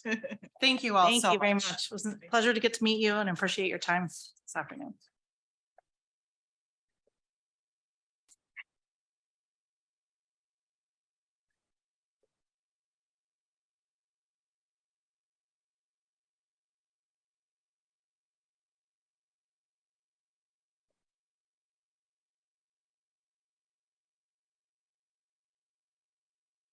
So I do understand we have a timeline we're dealing with. So can we move quickly? Because we need to make a decision. Do we want to have discussion? Yeah, can I just suggest we open it for discussion amongst the board and then go from there? Okay, we'll do that. I'm willing to kick it off. Okay. So I'll just say, I think all of them are excellent, and we can't go wrong with any of them here. I thought CLA did a good job as far as the robustness and what they're going to do and bringing new things to the table. But really the question is, do we want to keep our existing auditing firm and stick with Plant Moran, or do we want to look at change? And then if we want to look at change, then we got to decide. So I think as a committee, we just got to decide if having a change in firm is the direction that we want to go first, and then we decide which of the two remainders that is. And I'm open on that, but that's what I say that we kick off the discussion about. Thank you. Any other comments? I was just going to suggest or ask that Mr. Griffin weigh in. Any impressions, thoughts? No, they're all highly qualified firms with relevant experience. The only thing I can say, and when we bid audits, often the experience that you have will serve you well in terms of the hours. And that was one of the things that jumped out, is they probably understand the organization perhaps better, and the OPEB plans, which I think normally you find a lot of cost sharing as opposed to agent plans. And that might also be baked into their hours. So, but I think all three firms could do the job. I was just gonna, I think I like the idea of rotating the business and getting a fresh perspective. I'm also sensitive to the fact that we just got through COVID and everything was very atypical, and it might be nice to have the same firm kind of go through what is hopefully a more normal contract term. But certainly open either way to what other trustees think. Thank you. Trustee Sanchez. Thank you. First of all, thank you to the staff, Nathan in particular. These were fantastic options. So I agree that I think we can't go wrong with the choice we make. I think the sensitivity that I want to raise is the fact that we've just initiated a fairly time-intensive due diligence audit on the investment team. And while I have every belief that they can and will step up to the kind of process that goes with changing auditors, I actually think that it would be a tremendous ask. And I want to be sensitive to that, given that I think the due diligence audit is really important to us and important to the controls that we have. And I don't want to see our investment team's time split between a due diligence audit, getting to know a new auditor, as well as doing their job. So that's the only sensitivity that I would raise that jumps out at me. And it's just, again, I'm not saying they can't do it. I'm just simply saying I'm not sure it's necessary this year, given that we have an excellent slate of options. And I, in particular, have been very happy with the service that Plant Moran has given over the years, and their findings actually increased over the years, not decreased. So I do think that they still haven't hit the optimal point where they've gone stale on us. Thank you. Trustee Green.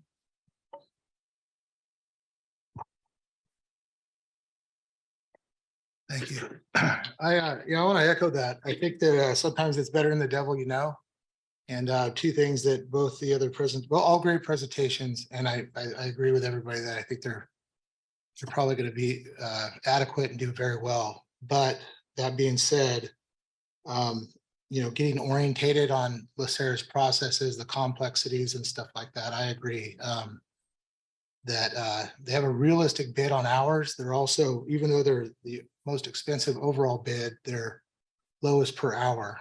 And familiarization with our unique programs, I think it would be appropriate to maintain them. That's my opinion. Trustee Jones. Thank you, Madam Chair. So a couple of things. So just to be clear, this would be a new contract we would have. We wouldn't just be like another extension with Plant Moran, right? This would be like a new contract. Okay. Yes. So there's no more better leverage than we have to exact more value out of the existing relationship than at the new contract. And so from what I heard, without being a sophisticated auditor necessarily, is, and then Mr. Bindle kind of mentioned it a little bit, is I'd like for Plant Moran to raise its stakes in terms of what it's doing on our behalf in terms of our data analytics. And so I'd like to see something kind of staked out a little bit, consistent with the presentation that the first firm gave us in that particular area. And I'm sure the staff may have some other things that we may not be aware of, but I think we do ourselves a disservice if we just relied on the incumbent comfortability that we have with the existing firm and the fact that they know us without exacting some other kind of value added things in the process. So I don't know, Santos, if you have something, or Mr. Bindel, or even John in the back, that, beyond data analytics, maybe it's if we think having them a group on site more is something that we actually want and that it fits better, let's make sure that we negotiate some threshold for on-site engagement or whatever those things might be that we think that's there. Again, I don't know what they are, but just this is kind of our opportunity to do that and reset the next 5 years kind of according to that expectation. So that would be my comment. You want to share? Yes. So in terms of, and I'm glad Mr. Grable is coming to the table. In terms of a change, I think I can speak for the organization. We're prepared, quite frankly, if the board decides to move forward with another firm to provide the resources that are needed to make that transition as smooth as possible. The only concern that I have is that, we have an existing relationship with them. It's 6 years. They've been here for 6 years now. We're talking about a 7-year possible commitment. So that's 13 years of having the same auditor. And so I am a little uncomfortable with that because I think a fresh set of eyes at this particular point in time would probably provide added value as opposed to the continuity that you all are looking for. With that being said, I think that the disparity in the number of hours can certainly be negotiated as part of the contract and get a better idea from the two other firms about exactly what the number of hours should be in terms of trying to make sure that they're successful in building the right number of hours and the capacity that's needed in order to do this particular work. I think I'll turn it over to the chair through the chair. Yes, Mr. Grib. He's on the other side. Now, I'm used to that, Chair. Thank you, Madam Chair. I think that all three firms clearly are qualified. I agree with Ms. Sanchez's point. I think that financial auditor, most of their time or a significant amount of their time is spent on the investment portfolio, given that it is increasingly more complicated. I would say, and this goes back to Mr. Jones's point about we're at a moment of leverage. I would say that my ask, should the board decide to continue with Plant Moran, was an answer that I believe it was the partner from Crow gave about communication. I think that if I had to assess Plant Moran, I would say that, and maybe this can come, and this goes back to Mr. Kehoe's point about being on site, is that at times their communication was not necessarily the best or can improve. And if we were to give them direction as an organization, I think that is the area where I think that there is room for improvement. With that said, I think that I would probe also the whole area of alternative assets and level 3 and NAV assets. But I think that all three firms are more than qualified. Thank you. Trustee Sanchez, you had your hand up, but not anymore. I had mine too. Okay. Trustee. Yeah, sorry. I lowered mine. Okay. Trustee Kehoe. Yeah, thank you. So I'm hearing communication improvement. I'm hearing we like the data analytics of another company, but let's have them do it. Let's leverage it. And I'm also hearing that, we'd be 13 years in on a firm if we accepted this engagement. I think that it'd be best to consider using a different firm and bringing in that we can leverage the same with a new firm and have a new set of eyes and be able to develop it more. So with that, I lean towards CLA. I thought that they had a very good presentation, a robust system, robust experience. They're in the office and on site when you need them, but they're nationwide. So that's my thought. I think that it's time for to look at bringing in a new set of eyes, and it sounds to me that we're hearing clearly from staff that they're able to work with that change. So I do have some comments. Yep. So those are mine. So thank you, staff, for the formal RFP process. I am a proponent of following the RFP process because there's a due diligence in that process, and so I appreciate the results of the RFP. The other thing I identified was the firm that had the highest score. One of the reasons that they lost points was simply because of their fee structure, but their fee structure, I think we've all understand, was higher. Plant Moran was higher because they had a better understanding of the hours. And then there was an OPEB component, staff indicated, that pushed it over. And so if we just look at the RFP process alone based on the requirements that they were gauged on, it looks like staff scored Plant Moran higher. But I also understand the concerns of our CEO, because in my whole career of doing finance, I would never want to have an auditor longer than 10 years because it is time after 10 years to have a new set of eyes and a new firm come in. Even if the current audit firm is doing an amazing job, I always feel like 10 years is kind of should be the limit. And so, my feedback is because initially it sounded like most were in support of staying with Plant Moran.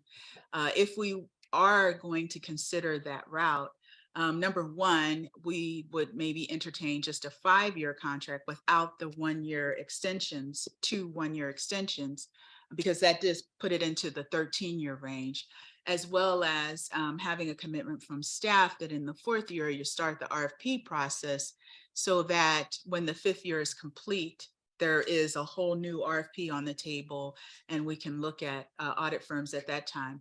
Additionally, I really like Trustee Jones' recommendation of, as Mr. Grable identified some areas that we could hold their feet to the fire and make sure that they meet those standards with this new renewal of the contract.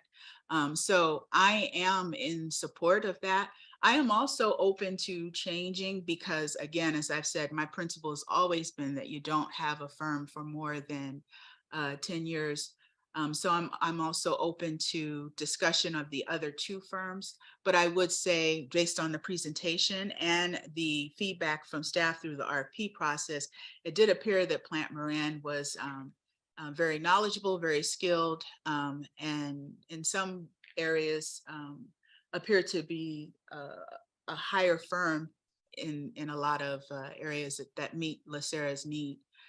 So, I'm open for us to continue the discussion, but want to go back around the room? Yeah. Trustee Jones? Yeah, and again, only Santos, you can talk about this, but just in my own professional services career, there's always the underestimation of switching costs. And if there's really nothing wrong, right, that can't be leveraged and improved with the existing incumbent, at least for the near term 4 or 5 year contract, to throw in the wild card idea of another firm and the kind of lost year of transition because you're still getting to know them. Are they competent? Yes, but you're still going to lose some efficiency and productivity in addition to perhaps consuming more time from, as Gina, I think, was trying to suggest, from the investment staff as a part of that process. I know we're capable if we had to, right? If Plant Moran got, dissolved tomorrow for whatever reason, we could make the switch, but just willfully making the switch with those costs in mind, I would just be kind of hesitant just on behalf of the organization, just knowing all the other changes we're going through, then kind of throwing that grenade in there. That would be my caution from that perspective. So. Thank you. Trustee Sanchez. Yes, and obviously I strongly agree with what Mr. Jones said, but Chair Jones, you make a very good observation that a decade is normally the optimal length of an engagement of an audit partner. In fact, the research, the academic research actually shows the same thing. That 10 years is about the optimal audit tenure before you start to lose the benefit of where you have too much familiarity. I like the option of actually making this a simple 5-year contract with no extensions in order to set the expectation that at the end of this contract, we will be switching regardless. I think that would be probably the easiest thing for us as an organization to plan for. And so that we don't accidentally overload any department in the process, and we can see that coming with 5 years clarity and get the RFP running before that. I think that is an excellent way. It takes us to 11 years rather than the 13. And I think that kind of limits gets the most we can get out of the kind of optimality of that tenure without necessarily overrunning that, overreaching that too much. And also as an organization gives us more planning and visibility into the future and sets the expectation. Thank you. Trustee Knox? Along that same theme, is there anything that prevents us from doing 3, 1, and 1 rather than a flat 5? Was it put out as a solicitation with a flat 5? Or does that prevent us from doing something shorter with more option years? We can look to Mr. Rice on that.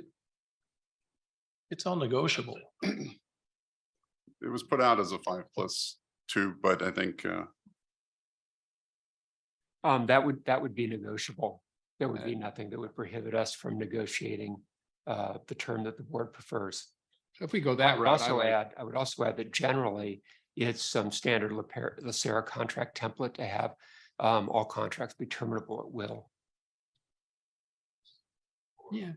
Or do we go 4 with the 1 incentive to get the same thing so that they're still performing for the full term with an incentive without necessarily knowing there's a cliff that it falls off on? I like the 3, 1, 1. All right, so do I hear a motion? I could get behind that. I'll move that we approve Plant Moran in this capacity with a 3-year contract with 2 1-year renewal options. I'll second that.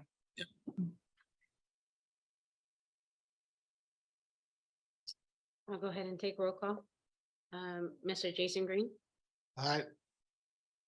Mr. Patrick Jones, Aye. Mr. Sean Kehoe, Aye. Mr. Keith Knox, Aye. Ms. Gina Sanchez, Aye. and Chair Onyx Jones. Aye. The motion passes unanimously. All right. thank you. Thank you, staff, for the My pleasure. for the work on the RFP. Those are very intensive, and so appreciate that.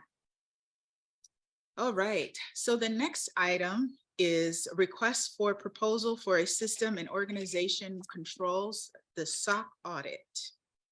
Is there a presentation, or would we like to just?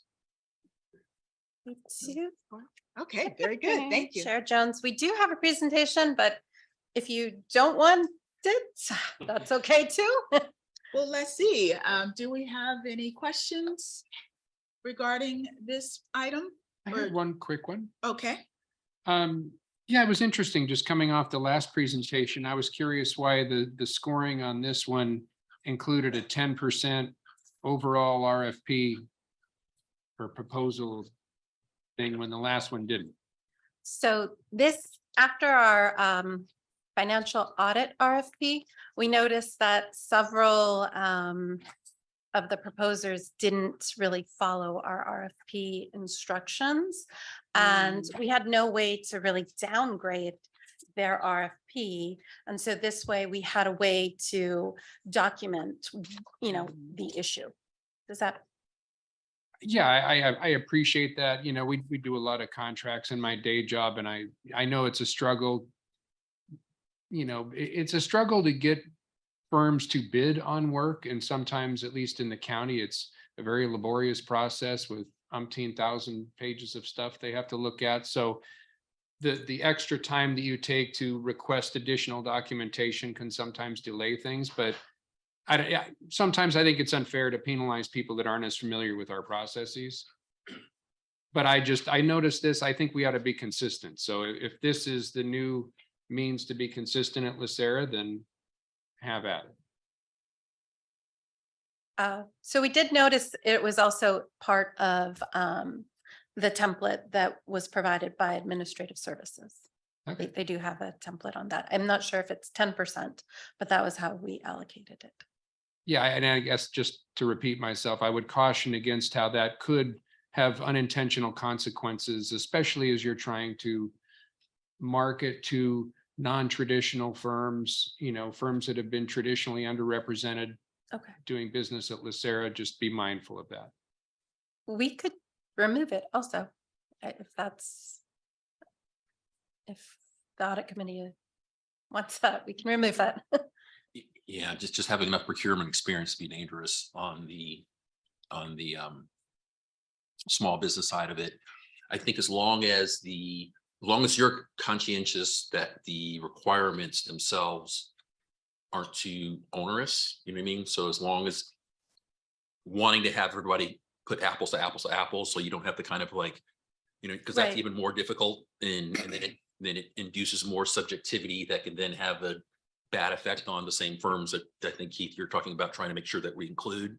So having that standardization. So I think we trust staffs in our own kind of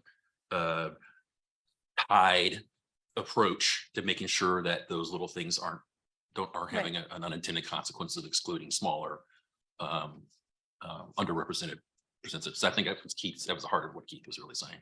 And I guess, Mr. Kryman, is this something, you know, maybe for staff, is this something that administration now uses? I don't recall seeing a 10% overall RFP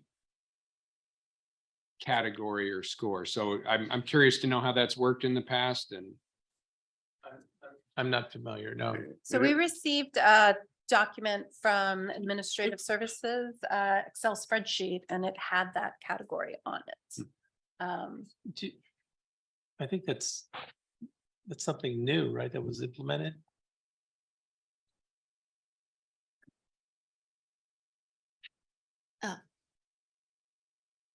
Ms. Van Noordschrik, who is our division manager, who I think is participating remotely.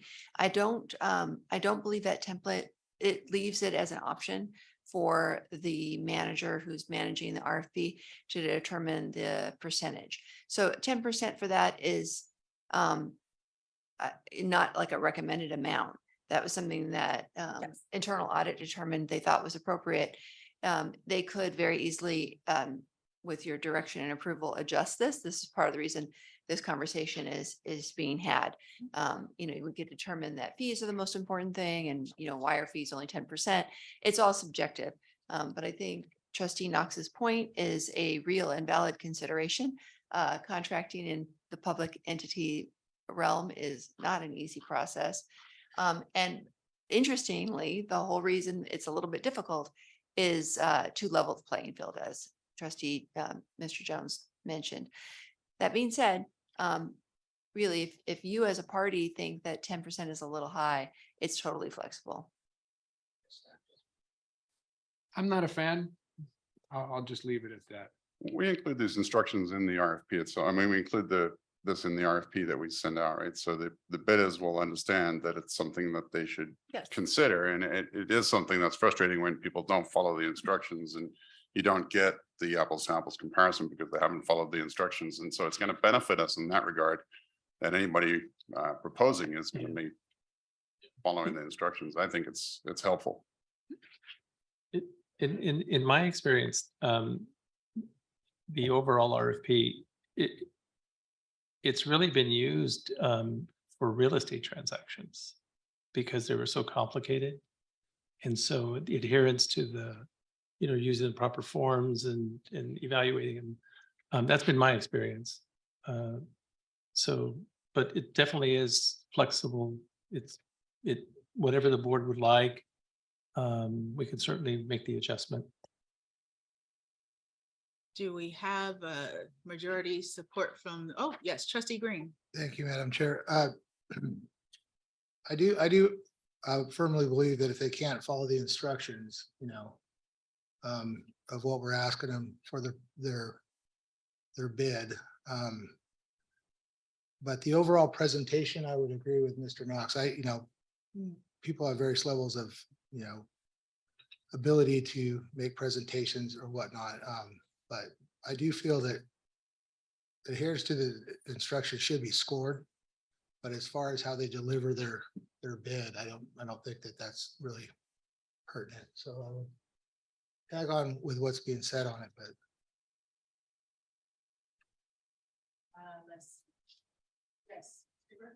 Yes, I have a comment on that because normally and frequently, if you don't follow instructions, they don't review your proposal. Trustee Sanchez. as someone whose company has to contract with public entities, I can tell you that it is an incredibly onerous experience. And the larger your organization, the more likely you are to sort of be able to deal with very complex RFPs. There are some RFPs we simply do not submit to because we know that the level of complexity is just beyond what we could do as an organization. And it does keep us out. We don't even bother because it is not worth it. And I'm not saying that there should be shortcuts for that. I agree with Mr. Griffith that if we didn't follow the instructions, that we would probably simply not advance. And that's the reality of it. And so I think we're kind of splitting some hairs here in that in an effort to be inclusive, the way you do that is by making your RFP easier to deliver rather than create a complex RFP and then penalize people who can't jump through all the hoops. So that's the only comment that I would make is the inclusiveness really comes in the way you design the RFP. And that's going to be the best way to ensure that you can get the level and participation that you want and need from the industry. Mr. Rice just pointed out an important fact for all of you to consider, and that's that our RFPs do provide a opportunity for defects to be waived.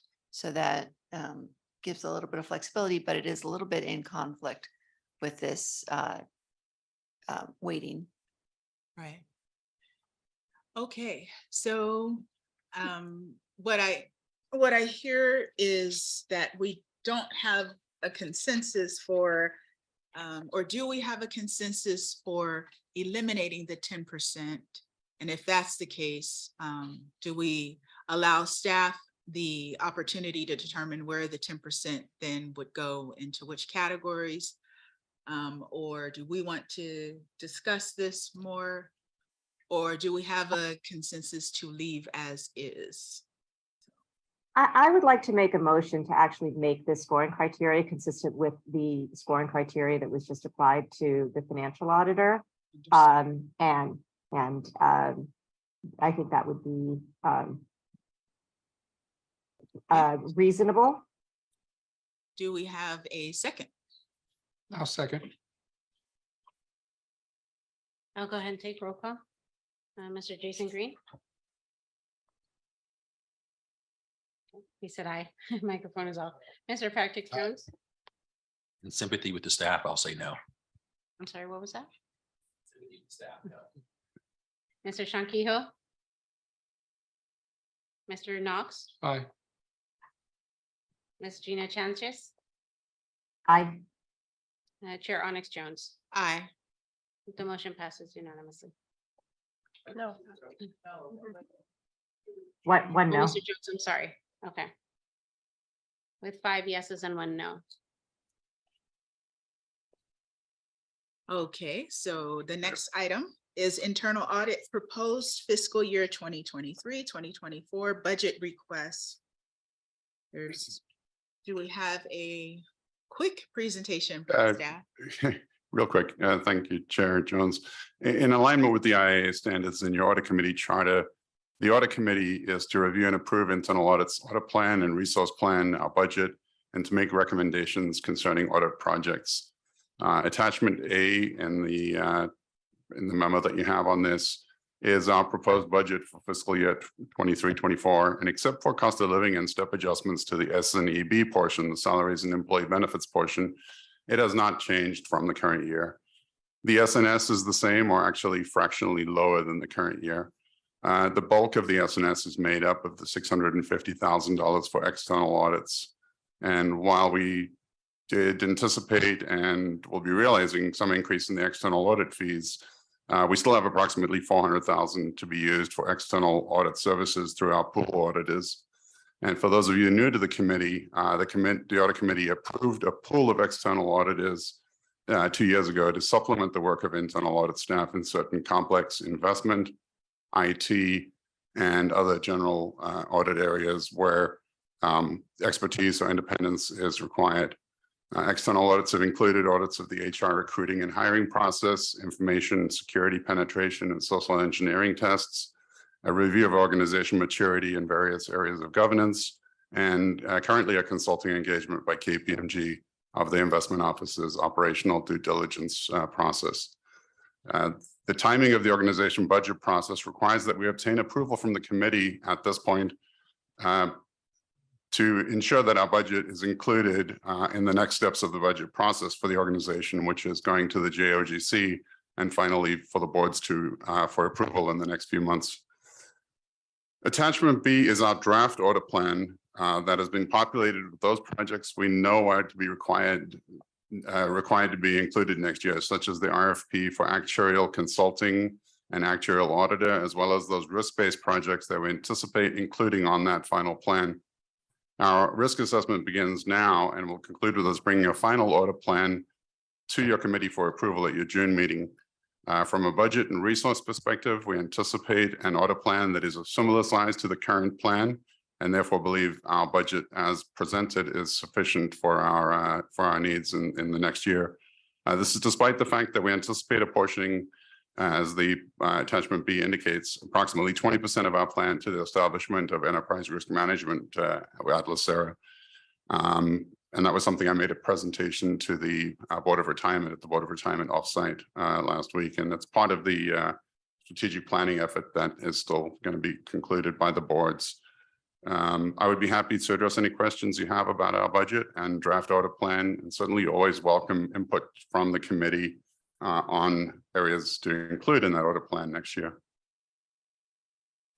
Thank you very much for the presentation. Do we have any questions?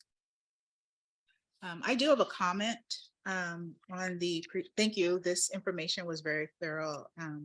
But I will say, when you present the financial information so that we could see the prior year and the current year, I think one thing that is helpful to include in this analysis is actual figures from, in this case, it would be fiscal year 2022. It allows us to see some historical, because right now we're just looking at budget and projections, but having actual numbers as a part of this analysis would be helpful in the future. Okay. Well, yes, we can do that. Awesome. All right, well, if there's no further questions, do I have? I'll move approval. Approval? Okay, move to approve. I'll second. I'll second. I'll go ahead and take roll call, Mr. Jones. Before, Jason I'm Jones. sorry, before you take the vote, I just wanted to, because I'm looking at the numbers and I know that I've been looking at a lot of budget numbers. So I want to make sure that the funding for the external auditor is included in your budget, because it appears to me that it's not in here. It's because it's $675,000 for professional and services. And I'm sorry to do this, but So the 650,000 for external audit services is includes the funding for the external auditors for Plant Moran. But Plant Moran's their proposal is at $1.2 million. Oh, that's over there. That was their proposed 5-year budget, I believe. Yeah. Yeah. Really? Yeah, so it's about So we don't bargain. 225 or so. And something Yeah. in Okay, that so ballpark that's per year. Yeah, okay. So I would- just misunderstood. No, absolutely. Thank you. Yeah. Oh, I You didn't thought see we that. had a really expensive auditor. Yes. Yeah. Yeah. Sure. All right, so I think we had a first and a second. Yes, Mr. Knox made the first motion, then Mr. Green seconded the motion. I'll go ahead and take roll call, Mr. Jason Green, Aye. and Mr. Patrick Jones, Aye. Mr. Keith Knox, Aye. Gina Sanchez, Aye. and Chair Onyx Jones. Aye. The motion passes unanimously. Okay, moving on. So the next one is is it fiscal year 2023 internal audit plan amendments? And Again, do we have a quick presentation? we have a quick presentation on the status of our audit work, or if as you wish. Yes. Yes, okay. I'll pass it on to Nathan Amick to make that presentation before I talk about the recommendation. Yes, so we have a presentation here. It's really highlighting the work that we performed in Q2. So at the November meeting, we brought to this committee 11 projects that we were going to be commencing at sometime during Q2. Next slide, please. At the end of Q2, we had 2 completed audit projects. We also had 6 continuous ongoing projects that are underway, up to date, and in progress. These are oftentimes perpetual projects that never end until the last day of the fiscal year and then commence again the very next day in the new fiscal year. But they are, as I said, they are all underway and progressing as planned. Next slide, please. And then we have 11 projects. Technically, it's only 10. If you look there in the middle, you see a project with an asterisk. That's being folded into the the wire transfer process right above it. So we have 11 projects, but technically it's 10 projects. And of those 10 projects, we have 3 currently in the draft reporting stage, 4 in the fieldwork stage. Then we have an additional 2 in the preliminary stages. And then the last 2, those are project management engagements. That's us getting our auditors involved, and those will end in March and June of this year. So again, they're progressing as planned. Next slide. Here's a graphical representation of the data we just went over. As you can see, 2 completed, 6 continuous, 10 in progress. The middle graphic there is in regards to the 10 in progress, and we broke them out so you could see their estimated completion date, with 5 ending in March, 3 in April, 1 in May, and 1 in June. The very last graphic, that's a static graphic. That graphic won't change over this fiscal year. This is how Internal Audit has allocated its resources throughout the organization with regard to the various projects that we're performing. Next slide, please. For those of you that are new to the committee, in March of last year, Internal Audit had an external quality assessment performed. This is basically when auditors come in and audit us to make sure that we're applying the standards and the best practices. As a result of that audit, we had 23 recommendations. Prior to Q2, we had 6 recommendations already implemented. We've implemented 1 more during Q2. That leaves 16 recommendations still open, and we've prioritized them into 2 groups of 8, with 8 foundational recommendations and 8 related to the strategic planning. At this point in time, we're really focusing on the 8 foundational recommendations, and we target completing them by December of 2023. As you can see at the very bottom there, we have some milestones related to those foundational recommendations and when do we plan to have them implemented. And once we get that done, we can focus more on the strategic planning recommendations, because those are really going to include the entirety of the organization to get those folded in and implemented. Next slide. In addition to our audit projects and project management, we have administrative projects that we're always working on. For example, at the very bottom, you see recommendation follow-up. That's a project that we're always involved in when we're looking to verify the implementation of our audit recommendations and keeping the divisions on track to make sure that they get implemented in the necessary time frame. Again, we're always working on our continuing professional education. That's part of our admin projects. So those are items that are always there on the table that always require our time and attention outside of our audit projects. Next slide, please. In addition to audit projects, admin projects, we provide an advisory role that often is in with regards to us taking part in team exercises throughout the organization, particularly when the organization is looking to implement new policies, new projects, things that are organizational wide. And we often are on those teams to provide insight into risks and how to possibly mitigate those risks when in the preliminary stages of those projects. Next slide, please. Oh, the last one. Great. Any questions?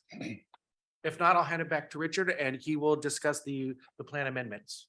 All right, so the request is that you approve the amendments to the internal audit plan. We always try to prepare an achievable audit plan, and I think sometimes we do have a propensity to always have an eye is bigger than our stomach, or bite off more than we can chew. But I think we have a very achievable audit plan. We have been out. I was out for 2 months of the year, August and September, with a medical issue, and We have another of the principal as part of the management team of internal audit, Alicia Collins. She's been out since I got back. So we've basically been down one FTE at the management level in the organization. And so we're recommending that we remove 6 projects from the audit plan. We've added 2, so it's a net reduction of 2 audit plans.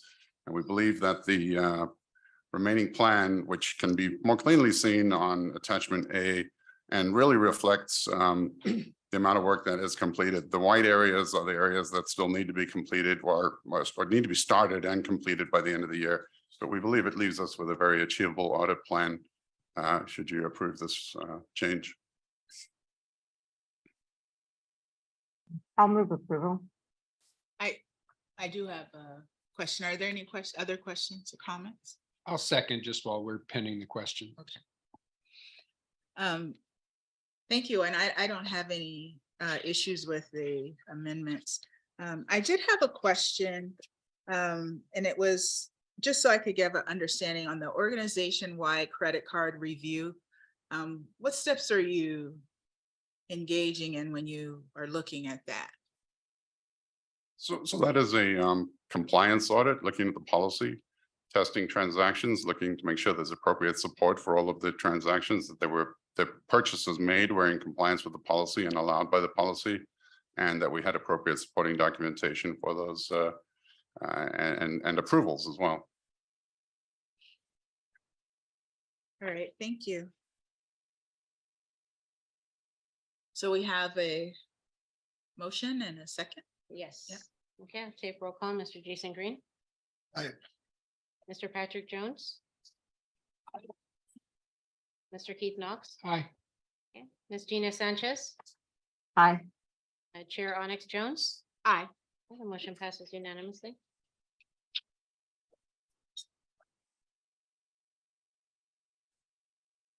The next item is the annual report to the boards by the committee, and we started this with the fiscal calendar year 2021, brought that to the committee, and doing the same thing here. So the attachment is the where it says name of chair. We will replace that with Ms. Onyx Jones, and it's a report from the chair of the audit committee and myself to the boards, and it reflects the work that was completed by the audit committee. It's best practice that we've adopted.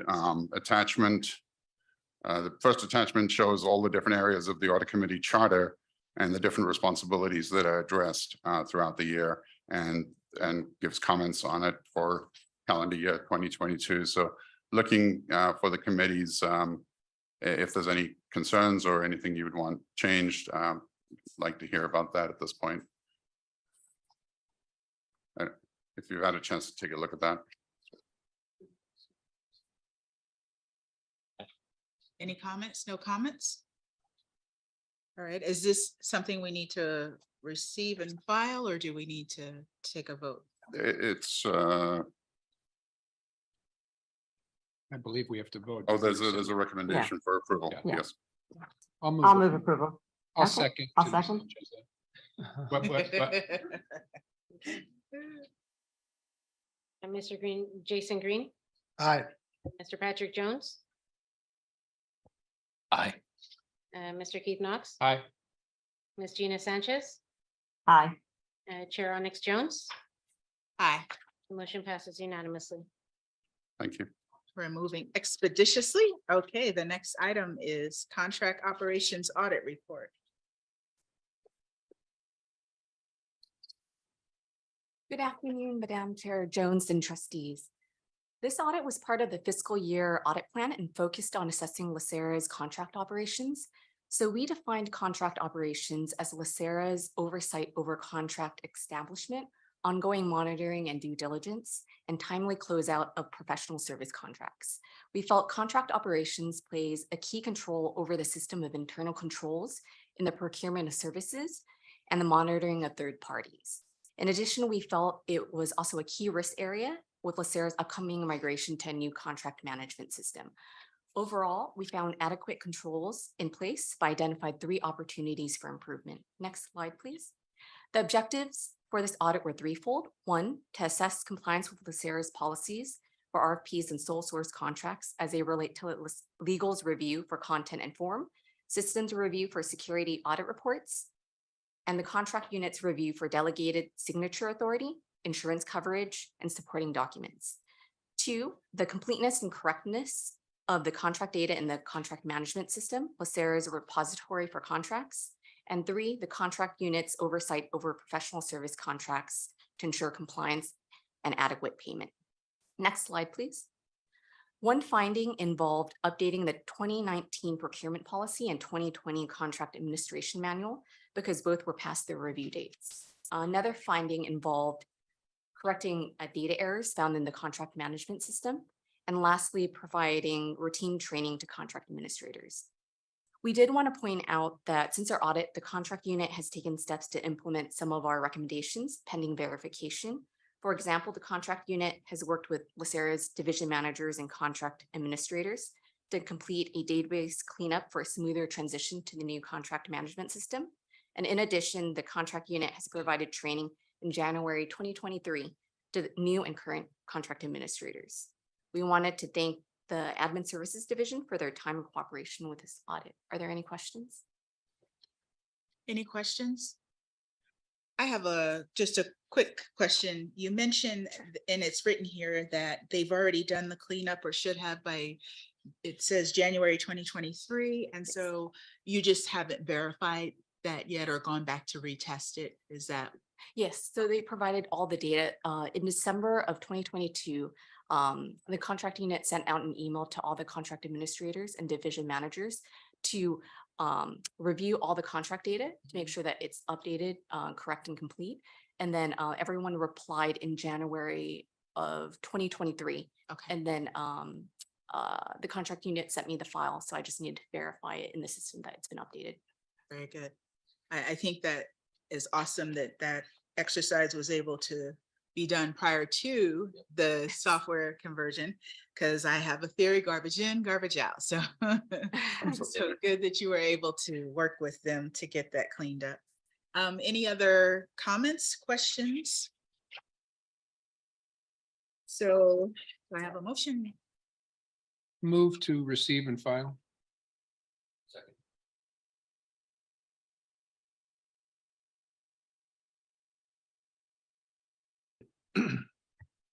Mr. Patrick Jones.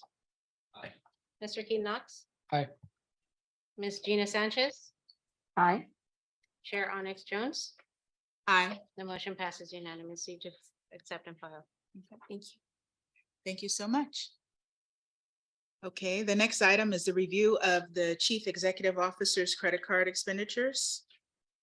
Don't know that, I don't think we need a presentation unless trustees would like to have one.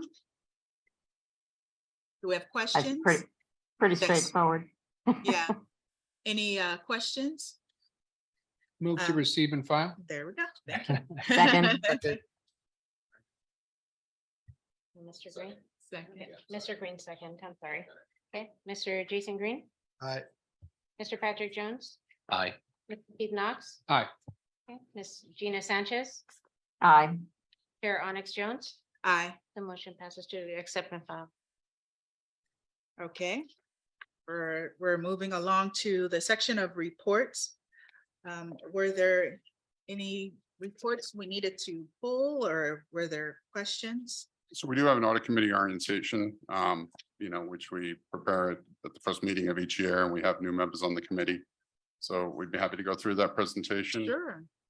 Sure. Thank you. Okay, great.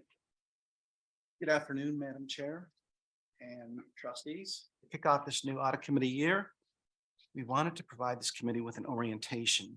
I'm going to be giving a high-level overview of the audit committee and internal audit's roles and responsibilities, and then handing it over to Christina Logan, who is going to be going over the professional standards, which we all strive to adhere to.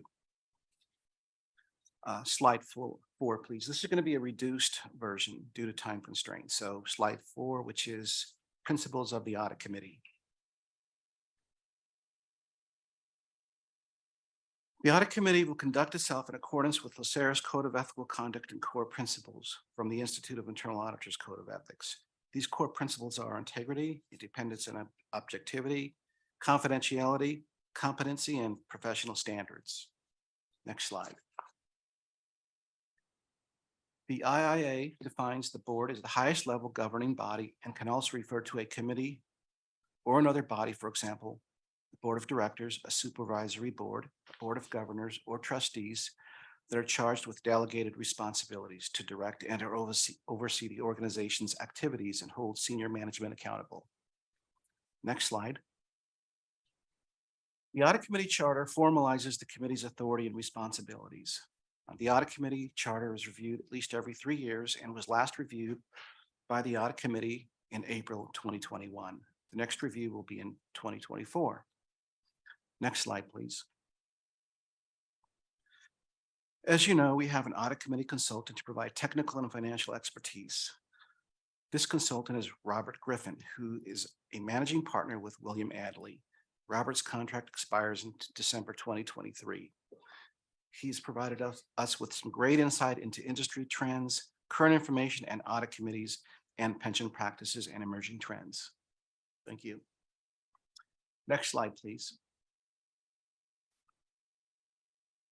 Internal audit is here to enhance and protect LACERA's organizational values. We do this by 3 types of engagements to add value to and improve LACERA's operations. They include assurance audits, consulting engagements, and advisory engagements. Next slide. One of the foundational elements of all internal audit divisions is its organizational independence from operations. To achieve this at LACERA, we have recording in progress. To achieve this at LACERA, we have the CAE reporting administratively to the CEO and functionally reporting to the Audit Committee. This ensures that management cannot unduly influence the nature and scope of audit work. The key takeaway is that internal audit is independent of operations, and this is a huge element to the standards and something that we really need to stress to both the Audit Committee and to all of our other stakeholders. Next slide. The key principles of internal audit are professional competence and due care, integrity, objectivity, confidentiality, professional behavior, and independence. Just like the Audit Committee, we will conduct ourselves in accordance with LACERA's Code of Ethical Conduct and core principles from the IIA. Annually, internal audit staff are required to attend a 2-year IIA ethics course and acknowledge the IIA standards regarding independence and objectivity, proficiency in due care, and code of ethics. This was last completed in December 2022 with no exceptions. Next slide. We have an internal audit charter that formalizes our purpose, authority, and responsibility of internal audit activity and recognizes the mandatory guidance in the audit charter. The internal audit charter is reviewed annually by staff, and changes to the Audit Committee are presented when necessary. The internal audit charter was last reviewed by audit staff in 2022 and no changes were made. So now I'd like to hand it over to Christina Logan. She's going to talk about the auditor's framework and standards. Thank you, Gabe. So as Gabe mentioned, we're going to go over the International Professional Practices Framework, the IPPIF, which is the IIA's mandatory and recommended guidance. It's a conceptual framework that helps to organize so internal audit divisions know which parts are mandatory, which parts are recommended. As you can see around the whole framework is in ocean blue. We were debating what color this really is. Ocean blue is the mission of internal audit. And the mission really articulates what every internal audit department is aspiring to do within the organization. And they're leveraging the entire framework to meet this mission. And the mission is to enhance and protect organizational value by providing risk-based and objective assurance, advice, and insight. So now going into the framework, looking at the navy blue pieces, that is the mandatory guidance. So these are the areas that every internal audit department must adhere to. It's the core principles, which Gabe referenced already. It's the definition of internal audit, the code of ethics, and then the standards. And then underneath the navy blue in gray is the recommended guidance. And these materials help us to figure out how to implement the mandatory guidance. So just one thing to note is that the IIA is currently in the process of a major overhaul of their entire framework. Right now is the comment period in case anyone wants to comment on the standards. And they will have a whole new framework released, I believe, in December of 2023. But in the meantime, the current standards have been added in your green folder and they are from 2017. Next slide, please.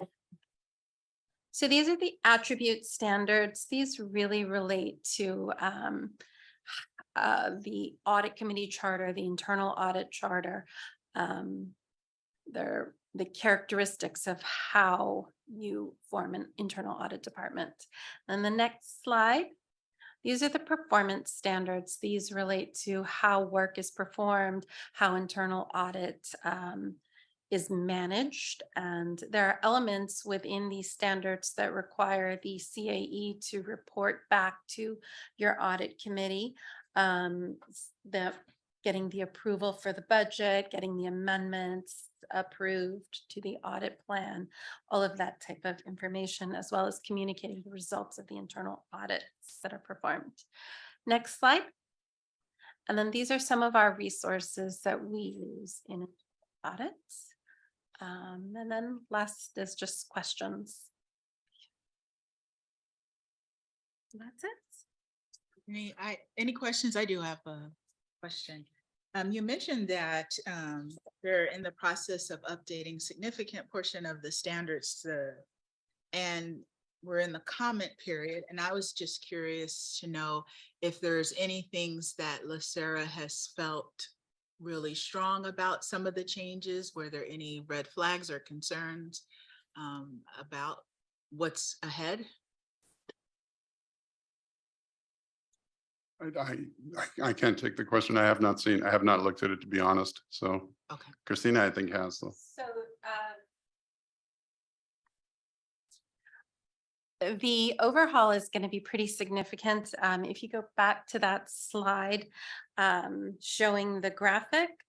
So they're going to break apart this whole graphic and it's going to be 5 pillars instead. I actually think it is a little bit easier to understand in the pillars than this graphic. And they're going to assign in each pillar both the attribute standards, the performance standards, the recommended guidance. So it's going to be more comprehensive. Mm-hmm. The comment period just began yesterday and it's a 100-page document. So I haven't actually read the standards at this point, but it does seem like it's going to be a lot easier to follow. Okay, good. Good. And those are the standards that we're measured against when we're evaluated. I think Gabe mentioned we have the external quality assessment of internal audit, and we have to adhere to those standards in the performance of our work. So we'll have to pivot to the new standards when they come out. Well, I imagine when that happens, you will bring us a summary of that. So look forward to hearing that. For those new members on the committee, the audit committee charter is really the document that defines the roles of the audit committee. So you have that in your package, and feel free to reach out to us, any of the new or existing members of the committee, if you would like any further orientation or have just questions for us anytime. Very good. Thank you for the presentation.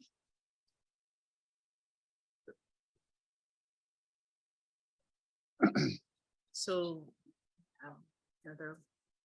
moving on.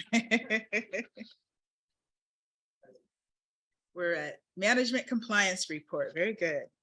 Good afternoon, Madam Chair, committee members. I'll keep my comments brief in the interest of time. But the memo dated March 2nd highlighting management's compliance report really highlights the activities over the last year as it relates to some of the compliance activities that we've progressed through over the last 12 months. Specifically, I do want to mention that last week we highlighted a presentation. Mr. Rice and Mr. Bendel provided a presentation to both boards on our enterprise risk as well as compliance future state. And our goal within our strategic plan when it comes to the Board of Retirement in April, one of our priorities is enterprise risk and compliance. But really, I'll just stand for questions as it relates to the memo. Any questions or comments? I guess a question. You had a statement here, while management has not yet conducted the formal enterprise risk assessment, important steps in this direction have been taken. And so could you elaborate on that? Yeah, Madam Chair, in terms of our risk assessment, and I may have Mr. Bendel take this. I know there's last week he mentioned that we're going to look at areas around a formal risk assessment Right. through an external partner, but internally, what we have done is looked at some areas around our operations. So for instance, and it's highlighted in the memo, our policy committee around how we establish policies, ensuring that they're up to date.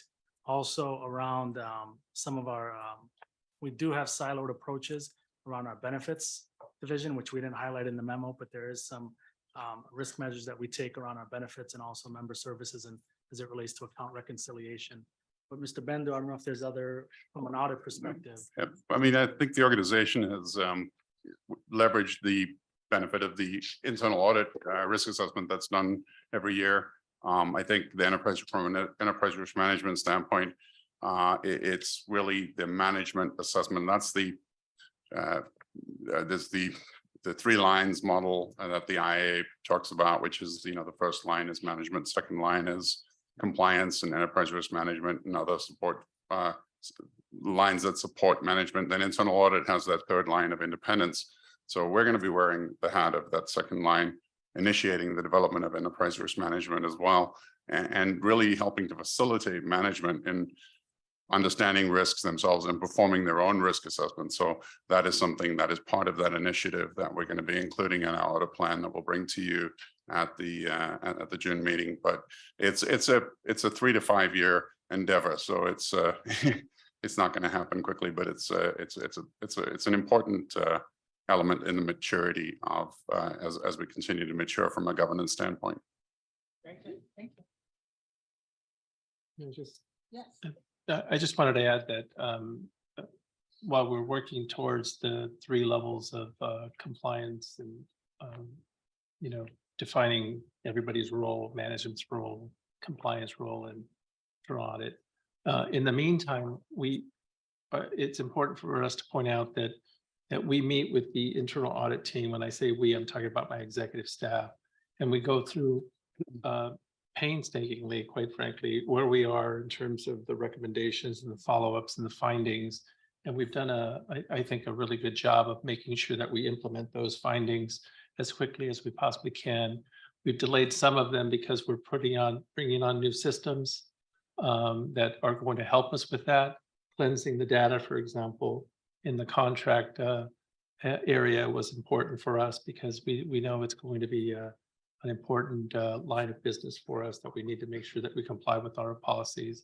The development of the policy committee, the IT committee has really helped the organization understand from an enterprise-wide the importance of the audit findings and the importance that the executive management team places on making sure that those are implemented as quickly as possible so they don't fall to the wayside. So I just wanted to make sure that you're aware that we do have a process in place to make sure that we're following through and looking at all the findings seriously and implementing those that we think are appropriate.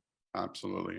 I concur with that. And I think it's mutually beneficial. The biweekly meetings that we have with the management team, I think it's hopefully mutually beneficial to both internal audit and that team. And there's a tremendous effort by management to perform some of these, develop, as Santos just talked about, the information security areas, policy, and enterprise risk management will just further shore that up. But I concur completely. Yes. Madam Chair, if I may, and you did bring up a good point, Mr. Bendo. Every quarter, we do an information security update that also outlines some of our risk mitigation efforts. And I know oftentimes maybe some of the Board of Investment staff doesn't participate in that, but that's one area where I think it's a good highlight in terms of what we're doing organizationally to secure a lot of the systems internally and out of the software applications that we're developing and implementing in-house, not in-house, but bringing in-house. Thank you. We do have a question, Trustee Green. Thank you, Madam Chair. It's just a point of information on that e-filing electronic the E700 form. It has limitations for folks that have other positions that they need to, you have to fill out an individual e-form for each one. So it does have some limitations that possibly should be addressed from the paper form, where you can mark a second position and so on and so forth. So the e-form doesn't allow that right now. We'll take note of that on the go.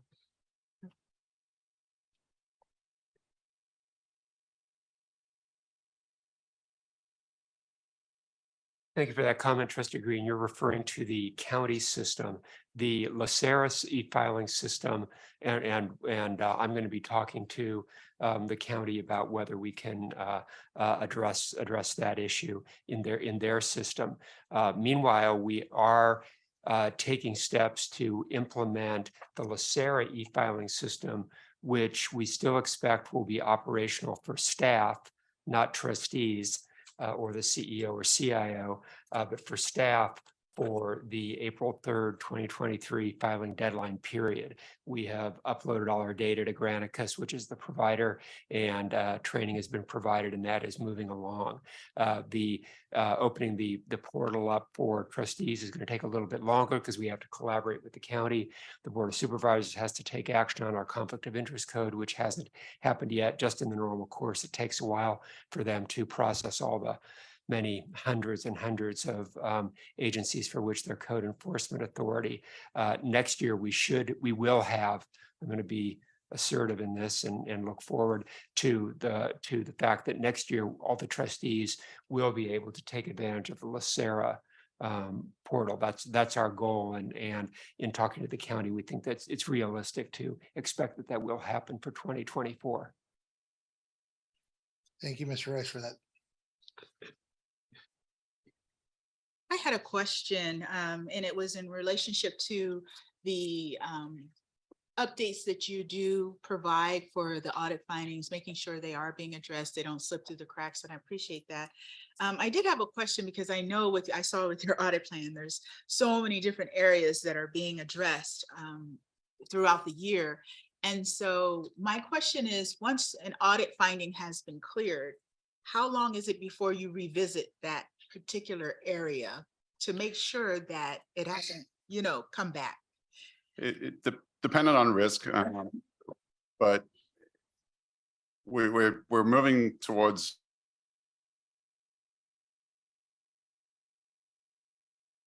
into the risk assessment, and we've moved on a lot in that regard. It's something that I see Ms. Sanchez smiling, our outgoing chair that she championed, as well as the recommendation follow-up. And you'll see in that report that most of the items are green, meaning that they're less than a year old. We had long outstanding audit recommendations. So the support of the audit committee, driven originally by Ms. Sanchez, and also the support of the management team, has allowed us to address many of those. So we do go back and look, even if areas were satisfactorily implemented as part of our risk assessment and as part of our process, looking back at the recommendations that were completed, on an ongoing basis, and even looking at all the audits, making sure that we address those areas again.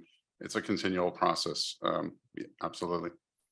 That's awesome. Can I ask that when you do that, that you also put that in the report, that you've actually went back and reviewed some old things just to make sure things were still in place and they were satisfactory? Yes, absolutely. That'd be nice to Yes. know that you have stayed on top of it. Yes, absolutely. And we did that for the privacy area, and we reported it to the committee last year. It was one of the areas that we said, okay, let's go back and look at the privacy audit again and re-report on that. And we did that. But so we will do that. Absolutely. Okay, great. And then I just wanted to have an understanding of how the internal audit assists with any external audit findings as far as following up. I know, external auditors that come back next year and, they're going to look to see if it was corrected. But do you play a role at maybe reviewing before they come back just to make sure that when the auditors come back, things, are where they should be? Yes, and when you say external auditors, there's Plant Moran who does Exactly. the financial audit, and we also have external auditors that contribute to performing audits of the operations, and we do a recommendation follow-up in all areas. If the external auditors had a specific recommendation, it would be included in our audit recommendation follow-up process, and we would follow up on that. Some of the things that the external auditors may not rise to the level of a recommendation, and they would follow up on that. Actually, one of the projects that we've included added to the audit plan this year addressed that concern, and it was for us to better understand those areas of the controls over the financial system that the external audit, and we thought it was timely to do that, given that we might have rotated auditors, and regardless of whether we rotated auditors or not, we wanted to better understand the depth of those controls that the external auditors are relying on. So we're very, we oversee the performance of the audit by the external auditors. Nate and Christina work very closely with them throughout the audit process. And so, yeah, we have a very good partnership there.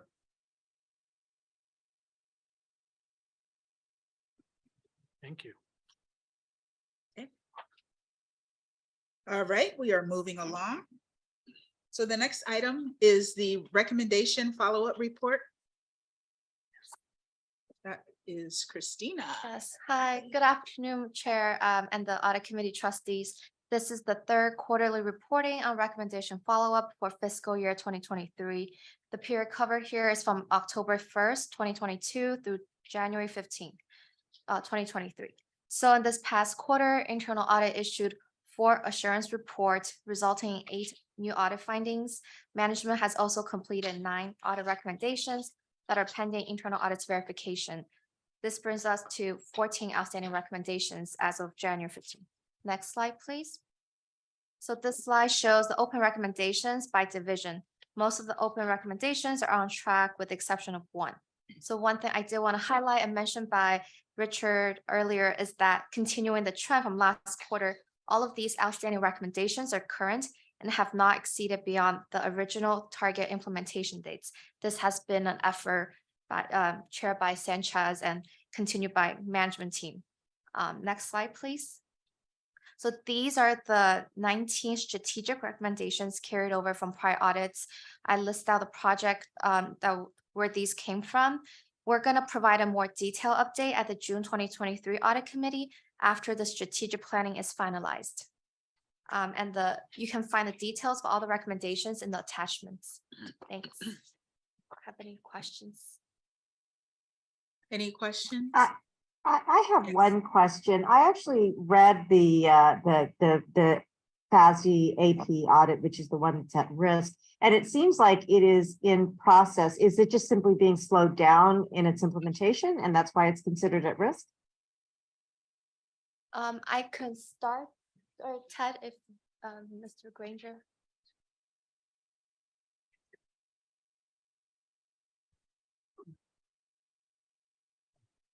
Good afternoon. My name is Ted Granger. I'm with the Financial and Accounting Services Division. Yes, Ms. Sanchez, you are absolutely correct. It is just in the process of being implemented. There's just been some delays in terms of implementing the automated AP system. It's been a little more complex than we originally envisioned.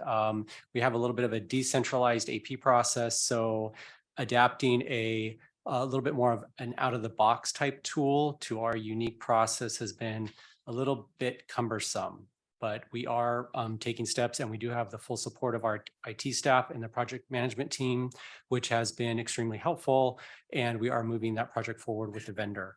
Also, we didn't necessarily scope out a specific implementation manager with the vendor, and they have that, but it's a little bit more haphazard than, let's say, some of the other projects we've done. But your characterization is correct. Okay, thank you. I will say I understand complexities of software conversions. And I do understand you want to do that in conjunction with doing a new policy.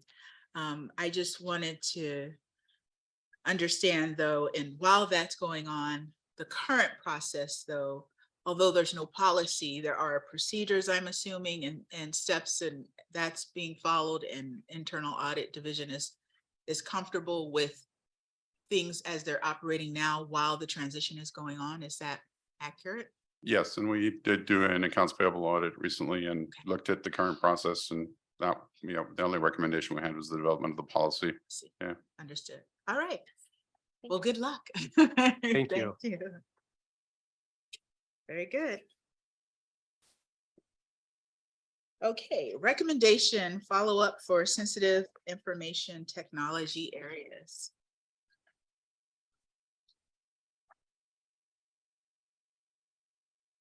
Good afternoon, Chair Jones and trustees. Our IT-sensitive recommendation follow-up covers the activity period from November 1st, 2022 through January 31st, 2023. There are currently recommendations from 7 sensitive information technology engagements and 1 category of recommendations in which we previously consolidated duplicated recommendations.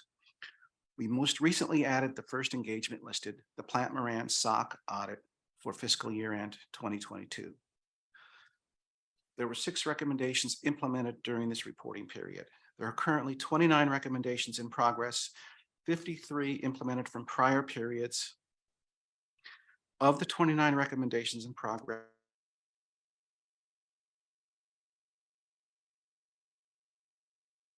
18 are medium and 10 are low. We continue to work closely with the systems division to address recommendations timely and prioritize lower risks with the organization's needs. I want to thank Kathy Delano and Sami Voong and their teams for working with us as we monitor the progress and status of recommendations. And I also want to thank Roberta Van Noordrijk and James Beasley for helping us close 2 recommendations that addressed training and communication about physical workspace safety. Staff are prepared to address any questions the committee may have, but please remember that due to the sensitive nature of these IT recommendations, we cannot provide any additional details at this time. Thank you. Any questions or comments? I had a quick question on anticipation for the item under high of when that would be completed.